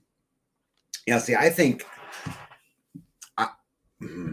Richard, I think this is true in that they'll take that away. But I don't think they'll do it right away. I think what they'll do is try to get you to spend on anything and everything, just get you using the system. Because once they've scanned your eyeball, once you've downloaded the app, once your bank has made the switch, once you begin down that process, then they can say, okay, no more. Right? I think what they would be afraid of is, oh, wait a second, you can't buy gold, you can't buy guns, you can't buy ammo. You ain't telling me what to do. You know how Americans are, right? Mm-hmm. So if they could get them into the system first, I think it would make a lot of sense to then begin to try to control that. And then they're in. Yeah, Half Bubble Off Plum says the same percentage of people that aren't prepared now. You're a rock star, Half Bubble Off Plum. Yeah, you're cooler than just your name. Eagle of Texas says, you'd be proud of me. I cashed out all money held at JP Morgan and closed my account today. Wow, congratulations. Yeah, JP Morgan was one of the original people on FedNow, right? Set up your separate off-stream income, but what's best?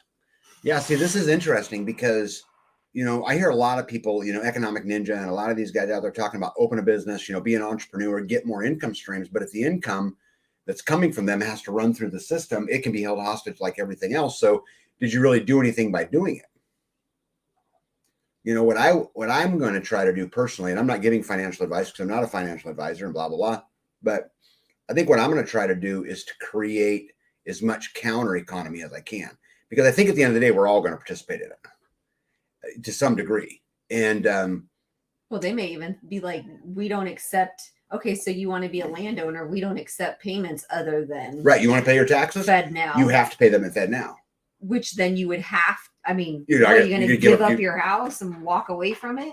This is why my wife's smart. It's exactly what I'm talking about. But I think, and you guys have heard me say it a million times on my channel, you don't want to fight a war on 1,000 fronts.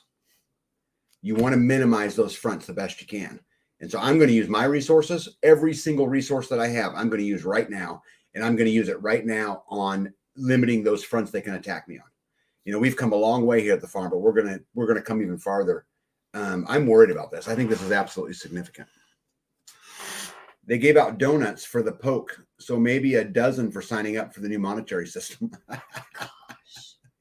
Yeah, I was going to make a police joke there, but I won't. Oh my goodness, I'm way behind. Oh yeah, you are. Several pages. Oh yeah, I'm way behind. It's all good.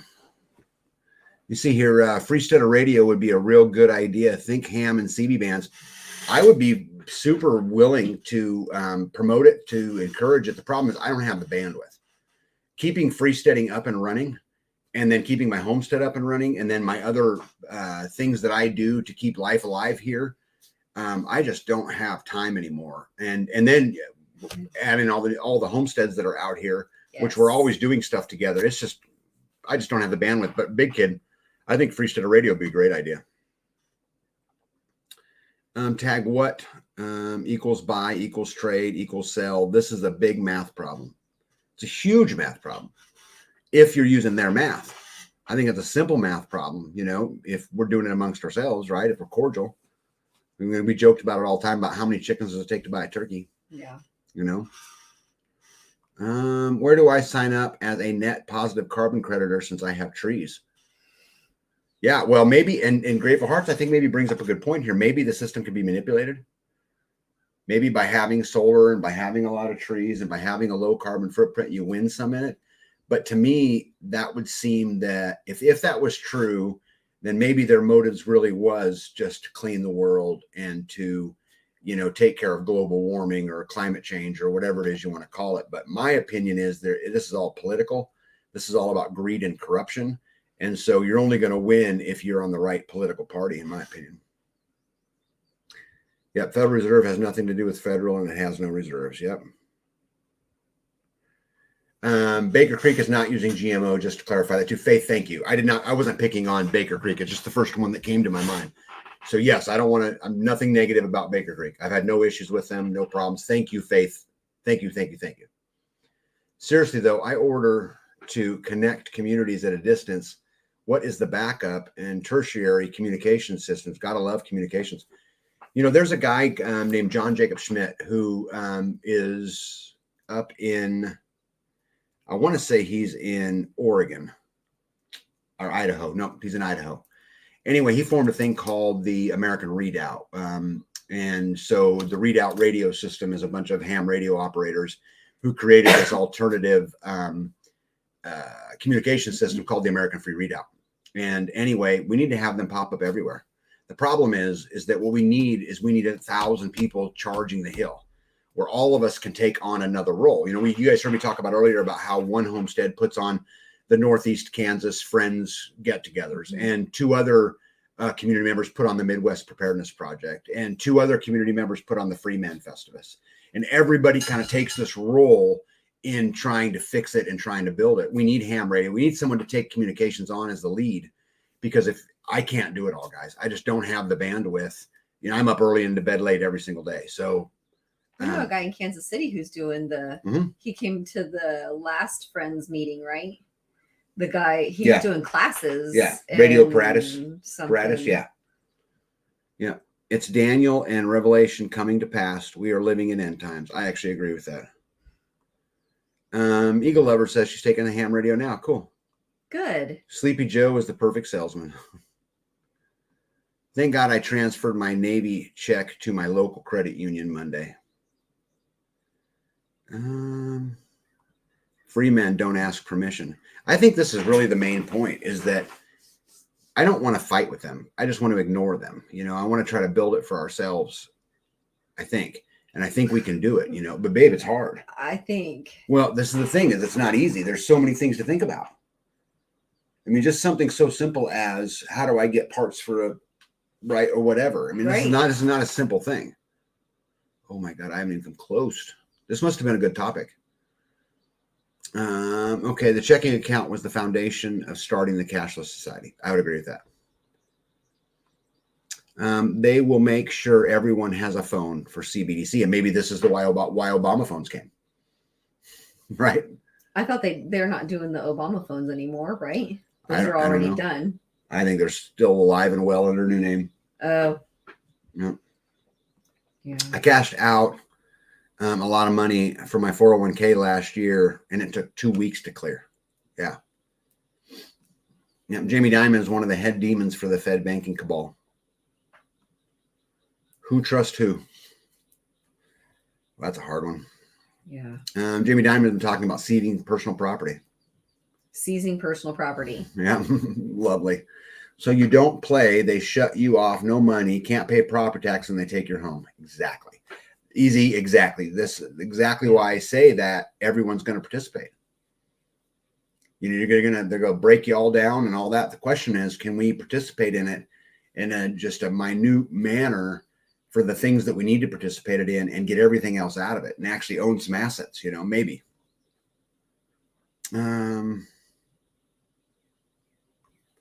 Yep, it's a balance. You're right, B. 2 types required. I'm putting my Gonzalez flag tomorrow. Putting up my Gonzalez flag. I don't know what a Gonzalez flag is. Sylvia Jane's Treasured Homestead, hello, says we have a new store that just opened that will not take cash. You can only use the card to buy in the store. Cash will be no good. This store is Brookshire's. Yeah. Oh, my goodness. I've already been thinking if and when I get a chance to move, I might just leave my phone behind, give up one more connection to the beast. Just so not easy. I haven't done business with Walmart since they decided to take cash during the pandemic. Decided not to take cash during the pandemic. Yeah, pandemic.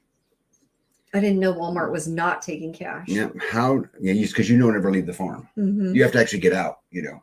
Yeah. You know, it's funny. Me and B, every time we go to the store, I don't want to derail this, but every time we go to the store, like she's like, "Oh my gosh, you know, a box of cereal is $5."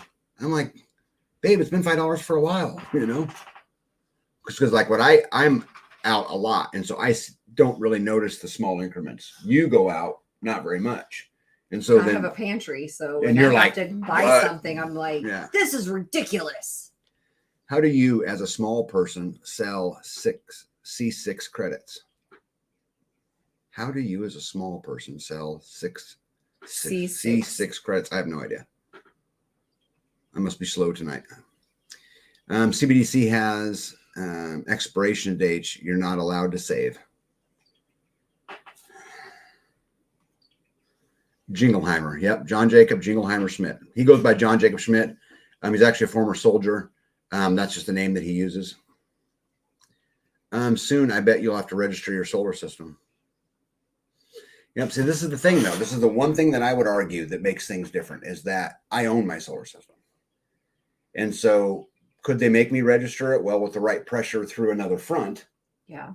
Right. If you don't register it, I'm taking your puppies from you. Well, they could have the puppies, but I know that was mean, huh?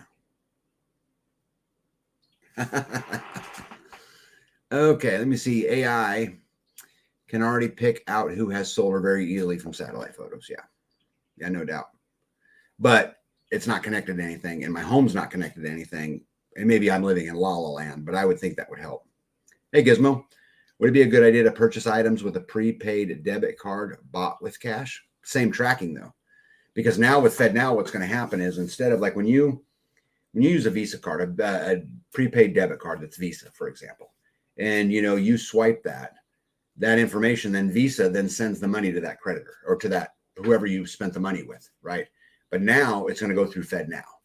So you're going to swipe it. It's going to go to FedNow. FedNow is going to send it to Visa. Visa is going to send it to whoever or however. But what he was saying was if they had cash in their pocket and they went to Walmart and gave the $40 cash and got the card, that they don't know who just bought that card because I gave Walmart cash. So now I have a $40 card. Yeah. I can go around and buy whatever I want without a track because. Well, I wonder what the expiration on those are. And if you don't use them within so many months or whatever, they start dwindling down. Mm-hmm. So it's not a way to save money. Yeah. It's just a way to, maybe, like if you wanted to buy a phone. Mm-hmm. That wasn't, on your name or whatever. What are they called? Burner phone. So if you wanted a burner phone, you would go take your cash to Walmart, use that card to buy the phone, and now it's not linked to you. It can tell you have to tell the system comes out, and then you have to buy minutes for it with something. You could do the same thing and use cash to buy the Visa card, but then there's a fee on the Visa card. And then if you don't use it all at once and it's so many months, then they start taking money away. And Dragonfly Ryan says, keep your W-4 form filled out in a manner that it would take enough out of your paycheck to cover all your taxes and be willing to walk away without wanting a refund of the excess.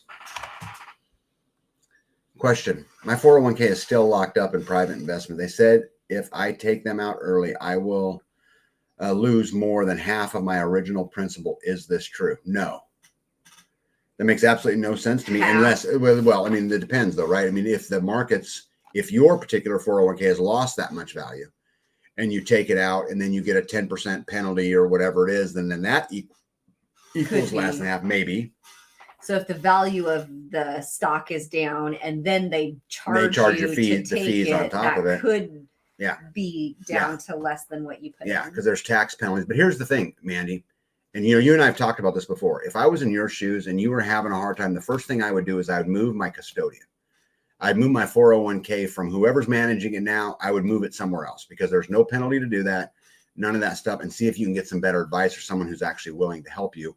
And I might know, send me an email. I might know a guy. I'll give you a phone number where you can call, but you could certainly move that over and then work on getting it out that way too. Because you've been on this for a long, long time and you've still made no ground on it. It doesn't seem like to me, which isn't that crazy? Her money is being held hostage. Remember, if you got to ask permission, you don't get yours. Well, she signed up for them to hold it for 25 years. And so if she wants it before 20, I'm just making 25 up. Yep. If she wants it before 25 years, she signed the paper saying that she'll let them have access to it for 25 years. So if she wants it in 10 years, then she has to pay a fee, right? Yep. Because that's what she signed up for in the beginning. Well, but here's the thing is that there's the only reason there should be a fee associated with it is because it got special taxation. So if it was, or if it's taken out early, like if I give you access to it for 25 years and I want it in 10 years, don't I have to pay some kind of fee because I took it out early? Well, if the agreement was to leave it in there for 25 years, but that's not how a 401k works. The 401k doesn't have to be in there for so long? It's just like an IRA, babe. So if my money is taxed and then I put it in the investment, there should be no penalty to come out. If you're putting it in tax-free. Before taxes. The IRS says you can't take it out till 70 and a half. And if you do, there's a 10% penalty. But my question is, even if you lost the 10%, I don't know how long it's been there, you think you'd still have more money than your principal, right? It depends on the market, though, right? It just depends. Yeah. The phones are still the phones are still giving out. Someone who does work for my mom has one, and they break it all the time. Then they get another free one. Oh. Yeah, free cell phones. I still see the pop-up tent giving them out often in the underserved areas of larger towns. Yeah, eyelids heavy. Enjoyed the live chat. 4 a.m. comes early here. Good night, everyone. RN, good night to you.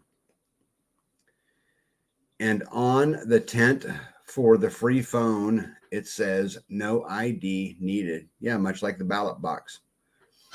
8 forms of capital. Thinking is a great hedge. Brian, I could not agree more. And, I think energy capital, I would put clear at the top of the 8 forms of capital.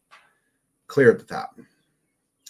Remember, y'all, Reagan passed the Communications Act to give us the free phones people call Obama phones. Fetch just had to catch up, almost like they knew what was coming. Yeah, Ghetto, I don't think this audience, or at least we've talked about this many, many times. I think many of them feel, as I believe, that the Republicrats are evil both sides, but it's just known as Obama phones. Let me see here. What do we got here? Curtis Stone is great, and I agree with 8 forms of capital. Yeah. Oh. Tag the Gonzalez flag as the come and take it flag. Yeah, I know that one. Excuse me. Oh my goodness, I'm so far behind. I think some states do not make retired people pay property tax. So in my family, for instance, grandpa owns the homestead. Yeah, this will be interesting to see how this all plays out because that's as easy as a law change, right? But I hope that's true. A law change. Mm-hmm. Designed to see. Yep, you grandfathered in, Tag? Yeah. I'm getting closer and closer to being grandfathered in, huh? There you go. Farm Ranch Homestead says get involved in your local city, county, and state government. So legislation can be passed to permit counties to accept property taxes via cash, gold, etc. Yeah, I'm very, very, very anti-politics. But I do agree. If you can infiltrate your local county specifically, I guess city, if you live in a big city, where we're at, county is way more relevant. You may be able to get something done. That is why the electric company was pushing for their solar system. They can still shut you off. Yeah, I am. There is zero chance I'm hooking a solar system to the grid. Oh my goodness, guys, I'm so far behind. I'm just gonna skip up here a ways. If I missed one, I'm sorry. I don't get cell service here too far out, but I have Wi-Fi landline. It's 59.5 to get no penalty for a 401k. Oh, 59.5. That's right. Not 70.5. I said 70.5, but it's 59.5. Yeah. Yeah, that's good. I'm getting closer. I'm not there yet. What's this? The Survival Podcast Expert Council question and answers for 7/14/23, episode 3340. Was it a good one? But there aren't any real landlines anymore. Yeah, they're all internet based. If you can't use it when the electricity is out, it's not a real landline. Ghetto says, I was more saying, remember, because it was a law passed so many decades before the tech was even able to be given out. Everything has been planned from the start. Yeah, I think I agree with that, Ghetto. You know, when I read this today, and I knew FedNow was coming, but when I read it today, it's like, oh my gosh, you know, this is really kind of the beginning and all of that. And we've been working so hard to build all of this parallel stuff and get all this working, and yet we're so far behind. And there's so many people on the fence. I have really, really great fans who sit behind the sidelines and no, I'm just going to hide right back here. Or I'm going to wait until the right opportune moment. What are you waiting for? I mean, I don't know what. They're waiting for a sign. Yeah, no disrespect intended, right? I mean, doesn't mean I know everything, because I certainly don't know everything, but you know, B knows everything. I am no expert. Yeah. Ours is old. We can use it when the power goes out. Yep. The phone. Yep. You're getting closer to taking over your county tag. There's going to need to be people to take those city and county positions. I agree, but guys, it's a lot of work. I mean, you got to get on it now. You don't have time to fiddle fart around thinking maybe you'll find it. You know, I'm working as hard as I can, and I'm a long ways away. I believe that Tennessee passed a law that they will accept silver and gold for property taxes. I don't live there, so I don't remember the details. I wonder, Gizmo, though, if this is a great way to confiscate gold and silver. Yeah, that's crazy. It becomes such a cynic. Does it? And I think that that's like that all the time now. Mm-hmm. You know, a cleaning commercial comes on and we're like, oh, crap. Mm-hmm. Right? Right. Or a Kool-Aid commercial, and we're like, "Wow, that's just poison." Yeah. Anything comes on, and we're just like, "I can see behind you." Yeah. We buy anything if it's got color to it. B's like red dye number 40, yellow 5. Huh. Good for you. Look at you. Does this have soybean oil in it? Right. They still have landlines in rural upstate New York. Many places don't have cable. The government of our country is the people of our country's biggest enemy. I agree. Oh, tried to click on one here. Try. What is going on? There we go. We have no phone when the power goes out, even if the house generator running. A lot of states have passed gold and silver for paying taxes. Yeah, because they want some real assets too. Yeah, Eagle Lover had to fight to keep her landline. Crazy. There you go. Jules wants to know, Ghetto, are you moving yet? Oh, I see Hippocrates. Okay, so Mandy, Hippocrates posted that link of the expert council up there to give you maybe someone you can talk to. Several states have made laws recently to accept gold and silver just like cash. Well, this is actually an interesting point just in that. I wonder because some counties are certainly going to fight back, and some states are certainly going to fight back. And what will manifest out of them fighting back? You know what I mean? It ain't going to go just smooth for the feds, right? I mean, they're going to have all kinds of hiccups they didn't count on. I don't know. I mean, America's been... Yeah, I was going to say, there are so many people on the fence, though. There's so many people not. And people are becoming awake and more and more all the time. Yeah. But I think the problem isn't that. I think the problem's going to lie is what they're going to do is this big event's going to come. They're going to starve you. They're going to get you hurting one way or the other. And then they're going to release it and offer you money. Like they're going to put you, they're going to play a game of leverage. Yeah.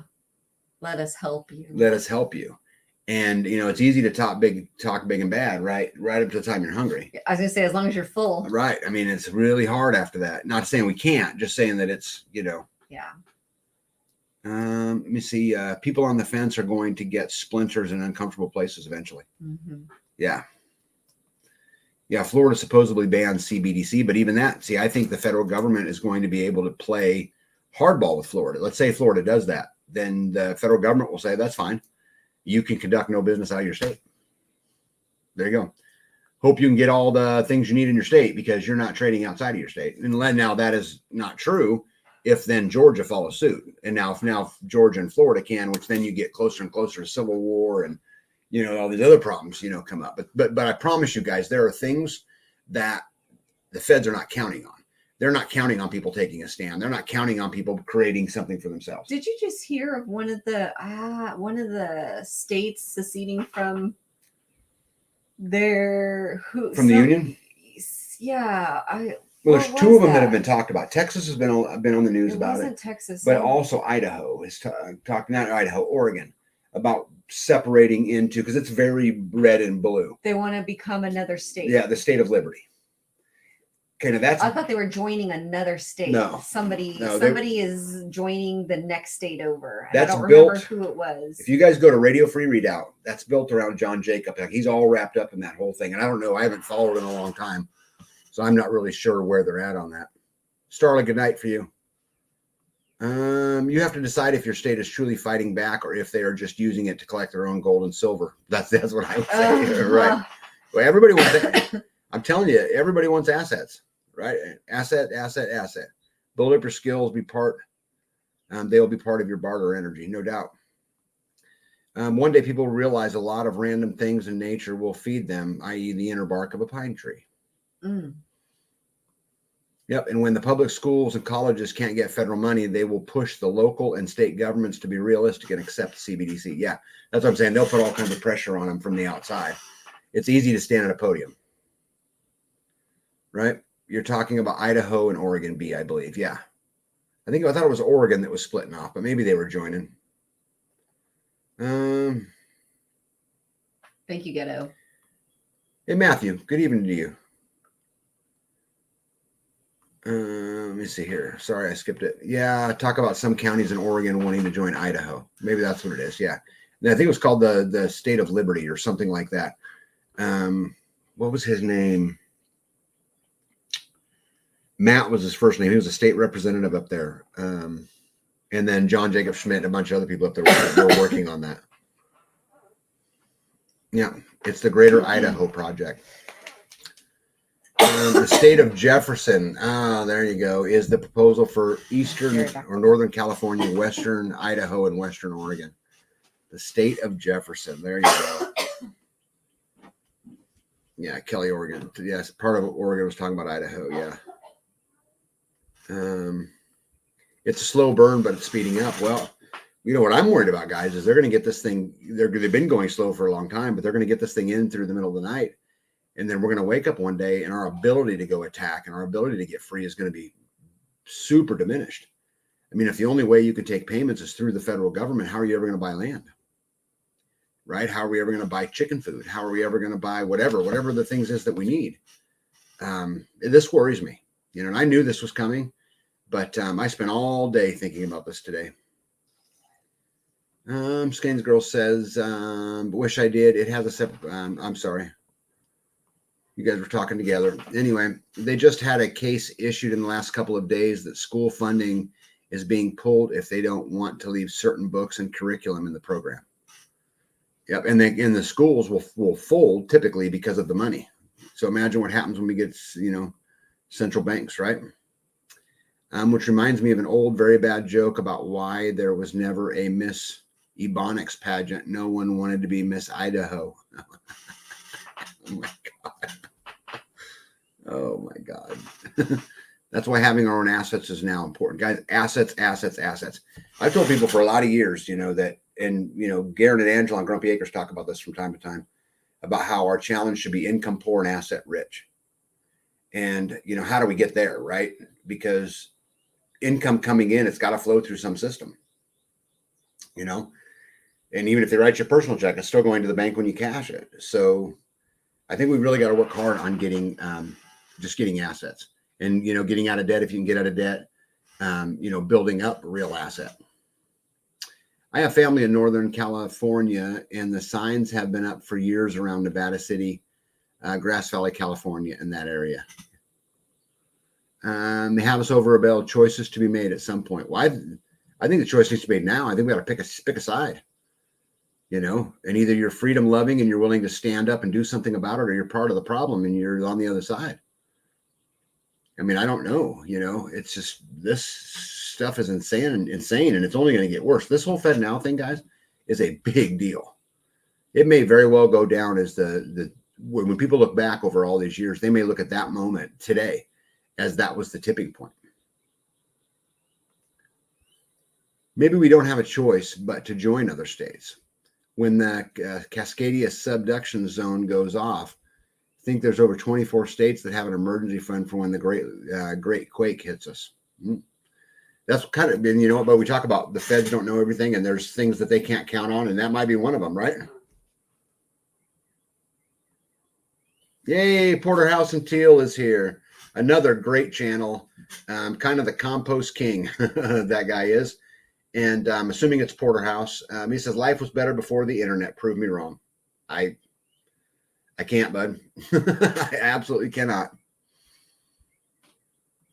There's no reason why one or more people would have a great opportunity to start community general stores. Yeah, the starting the store is the easy part, Jules. The hard part is the logistics behind the store. Where do you get your produce? How do you get your produce? You know, how do you pay? I mean, it's just, there's so much to it. We better get busy. We better get busy right now. You will need to hide your assets or they will come and steal them from you. Oh, I don't disagree with that. You know, I tell people all the time, big fences, tall trees, and, you know, but if I've got, again, like we talked about earlier, if I've got to ask permission to drive my car, then it ain't mine. If I got to ask permission to live in a house, it ain't mine. If I got to ask permission to get my money out of a 401k, out of an IRA, out of a bank, it ain't mine. Right. And so I think we can limit the amount of fronts they can come attack us on, therefore making us more effective on the fronts that are left. Guys, I'm telling you, I would tackle water first, but not by a whole lot. You know, I would be attacking energy. Look, I got a creeper. You know, it's funny. Our screen's backwards. I really thought you were going to come up on the other side of me. Everything okay? Yeah, I was. So the ducks are in the chicken run. Yep. Tag garden contributions barter. The potential is almost infinite. Yeah, you still got to build it though, right? And there's a lot of questions. You know, we talked about an excavator tonight. How does it get serviced? Who does the servicing? How is it checked in and out? There's all these systems that have to be built. And then you got humans involved. Right? I must have missed something there, but Michael, let me see if I have something up here and I must have missed it. I don't see anything up there. No. Okay. Join the Taganistan Guard today. There's no Taganistan Guard, but yeah, I'll join some other guard maybe. But anyway, hey Johnny, and all the boomers I know say to me, Johnny, the system is just too big to do anything about what is happening. This is so crazy. And you know, the boomers in February of this year will be the biggest percentages of the boomers retiring, which means they'll be pulling their money out of the markets, right? Easy for them to say, right? They don't have all those years left in front of them to try to earn a retirement to go do all these things. And so all of, our system's based on infinite growth, and they're going to pull all that infinite growth right out of the system. Yep. That's why we're building community tag. Come on. I understand it. Come on. So here's the thing, Jules, I understand it. I live it every single day. All I'm saying is it's not easy. Saying, hey, we're going to open a store and everybody will bring their produce and we'll sell it. Okay, what's the split? Is it fair to everybody? Does everybody think it's fair? Because you still have humans involved. My point is, Jules, is that we got to get going on it now. The time to sit behind the scenes and wait. Yeah, like we have one homesteader friend who sells their turkeys for $80 live. And we have one homestead friend who sells their turkeys for $150.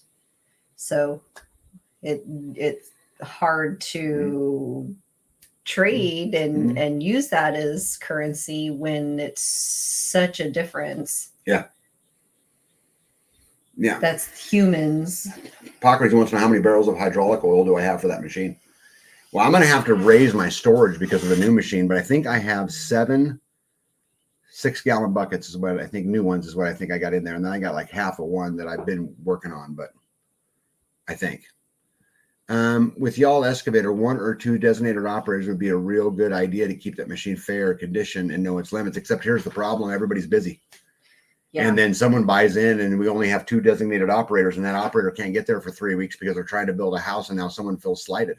Yeah. And they go, well, I'm part owner. Yeah. Why can't I drive it? Yeah. That's why the Amishes use animal systems rather than mechanical systems. Yeah. Nothing worth having is easy. It is not easy. Yeah. See here. Nominating B for that position. Ladies are usually easier on equipment. Yeah. The problem is they take forever. How did the Frontier stores keep supplies? Locals trading homegrown things. Yeah. But just, it'd be interesting if we could find a resource back in those days about how they did it. Like a ledger, right? That said that, Mrs. Ingalls, who brought in her 3 dozen eggs, right? And she got, do you remember what she got for her eggs? 3 dozen brown eggs, because the brown eggs brought less than the white eggs. Oh, right. My egg's worth more than your egg. Only because, No, we can have the Rickster, Skanes Girl, and Silver Lining store. I am not opening a store. We don't have a store. Won't have a store. When y'all load the excavator on the trailer, make sure you load it the right way. Oh, for sure. And this is, I think, again, this gets into the why would you open a general store and how do you run it, right? There's all these things to figure out and to make sure that there's some protocol for all of this stuff so that all of our money isn't lost. Coming from somebody who drives a truck. Right. Do we insure Load it right? Do we insure it?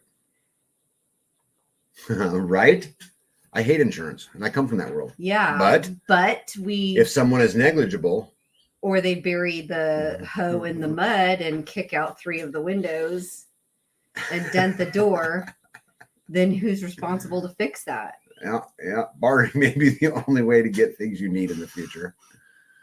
Let me see.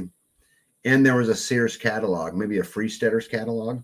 Guys, I would love to get a full-blown marketplace up and running. The problem is the liability is huge. And I don't want to lose my farm over it. We've gone down that road. Yeah. They did use a ledger system. My grandpa used it in his store through the mid 80s. Yeah, I would love to get a hold of what, back in those days, in the late 1800s, how did they manage that before the big economic system? Maybe even earlier, Tag, I'll add that to my research. If it's out there, I'll find it. I have no doubt there. Worth more brown eggs. If not, the mill will buy them. Yep. I think the Frontier stores had mostly nails and sugar and cloth brought in on trains, right? That's what homesteaders needed. Yeah, there's just some basic things you're going to need. How do we get that? Because with FedNow, we're going to have to use FedNow because the trains are only going to accept FedNow. Unless we can find a way to do it ourselves. That's a good, so if you have eggs, that's one thing you grow on your farm, but nails and sugar and cloth, you're not growing. Okay. Yeah. You're not growing nails, and sugar don't grow here, and cloth we might be able to get, nails we might be able to get here, but not here. Sugar. Not on our farm. No, but I'm talking about in our community. You think somebody in our community would be making cloth? I think it's possible. I mean, they're not now, but I mean, that's something that's reachable. You're not growing sugar here without. I know. Little House on the Prairie, they bought their cloth from Mrs. Olson. She bought it from the Chinese. And it was brought in by train. I'd like to go back to Pioneer Village and Minden, Nebraska again today and check things out. I would probably have a different appreciation for it now than I did when I was a kid. Oh, I bet. Where's Minden, Nebraska? I don't know. I met a guy yesterday who used to sell ads in the Yellow Pages. Sadly, his job became obsolete due to the internet. I liked the Yellow Pages better. Yeah, think about the markup places like mining towns had with $40 shovels in 1865. Yeah. Yep. Yep. Johnny wishes he'd have been born in the 1700s. Yep. Yep. Certainly less laws back then. Someone can make nails cloth. Yep, that's right. But you're not growing sugar here. Yeah, but sorghum does grow in Kansas. Sugar beets grow in Kansas. Yep, no doubt. Wool, sheep produce wool, which can be made into cloth. Yeah. That's what I'm thinking be what the Little House book said. My wife's a huge Little House on the Prairie fan. She's kind of a dork. Maple syrup used to be the common sugar. Just cook the syrup a little longer, and there you go. Yeah. But Brian, this is exactly the point. We have to have a designated person who's making sugars. Yeah. Whether that be syrup or whatever that be. We have to have a designated family or 2 families or 3 families, whatever it is, that's making cloth. Right. My point is that we got to get busy creating these things because all of that stuff takes time. Right? Yeah, Rickster said, I thought Kansas grows beer ingredients. We do. But we don't. The Library of Congress has ledgers from the 1700s. Oh, yeah, that'd be so cool. I'd love to see some of them. See if I could piece together how that worked. Yep. Yeah. Honey and maple syrup. We have honey on our farm, right? Kelly says, I'll be growing cotton, just need to get it there. Yeah, and that's the thing. How do we get cotton? Right? Can we create a barter system between let's just say Louisiana, where the cotton grown. There was a lot of cotton in Phoenix. Over to Texas, to Oklahoma, or up through Arkansas. Maybe we'll make a drop at Mandy Garrett's house, and Mandy can make a drop at the house of the next place, and then the next place, and the next place, and eventually we could get cotton in 6 months after we order it. Right. Well, and like for nails, one didn't tear down a shed and toss the wood and nails away. They pulled the nails, reused, right? Yeah, my dad has a ton of used nails. He always reuses everything. Yeah, we try to, but I'm not a big nail fan. Ledgers were spreadsheets of their day. Yep. You need tradesmen, i.e. baker, candlestick maker, doctor, weaver, butcher, farmer, rancher, etc. Mm-hmm. Could not agree more. Yep. Linen, flax grows in Kansas. Yep. Yeah, I'm not arguing that we can't produce it, Faith. I'm not arguing that it's not possible. What I'm arguing is we don't have the systems in place today. Right. And that those systems take time. And this whole FedNow thing, they launched it today. It's going to be 18 months before before they really start pushing it on people, or maybe even 2 years. How do we get busy over the next 2 years and be able to combat it the best that we can? Parts of California produce half of all the U.S. cotton. Yep, applesauce contains sugar. If you can grow yucca plants, which we do, they would be good to grow. You can use the leaves to weave baskets. Mm-hmm. Hey, Tulip Little Angels here. In small towns in France, there's a weekly market. People could barter directly with the producers for what they need. Just need to create a place for the market to happen. Community building, right? We could absolutely do a Saturday market. Yeah. Everybody bring their goods, barter, trade, do your thing, right? Yep. Oh my goodness, it's 2 hours. All right. I still have to get the ducks out of the chicken coop. It's not that we can't grow it, but how do we process it? It's a whole thing. Yeah, it's grow it, process it, barter it. How do we create it? How do we get someone to say, okay, they'll grow the cotton and I can grow this and you can grow this, and so we can take care of the whole community. It's a mother load. It's a lot to do. Yeah. It's a lot to do. But just keep plugging away. But every single time we do a live. Well, first of all, you have anything else on your list? Anything you want to talk about? Okay. Because I'm going to rant on this all night long. Right. Well, it could be ranted on all night long because there's feelings there. Yeah, it's rough. No. Let me put my eyes on. I can't see what I wrote. I know my eyes are getting worse too. No, because the rest were just recipes. Okay. You got any parting words? Anything you want to say before you go? I ask you that every week. I know, and I always think I'm going to do better next time, and then Saturday comes, and then before you know it, it's Friday again, and I'm like, whoa, that week was just the fastest week ever, mm-hmm. and they just keep happening like that. So,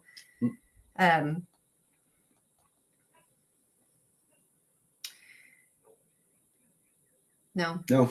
All right. Well, we're going to get out of here, guys. It's getting late for us here, and I'm going to get up bright and early in the morning. I got a bunch to do. Sunday, we've got a community event, and I'm trying to get this barn finished. So I think, for me, my parting words is, guys, the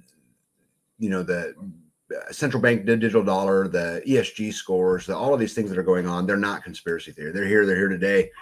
And, that grip is only going to get tighter. You have no one to rely on but you. You got to do something. You got to get up and actually do something. You got to take the first step, whatever that is. And if you can be just a tiny bit freer, we say it at the end of our show all the time, but if you can be that tiny bit freer, then you're headed in the right direction. You never know where you're going to go. If you're never going to get where you're going if you don't have a plan to get there, right? That was hard to say, right? But sit down, analyze your life, say, hey, this is where I'm at. This is where I'm weak. This is where I need help. Reach out to the people around you. But guys, you better get busy, because what I showed you here tonight, that headline, it was just a headline, but it's super real. It's here. It's here now. To think you're going to be able to sit around and sit on your hands for 3 more years and the right deal will come along, them days might be over. And, the opportunity to own land might be over then. You might not have a shot.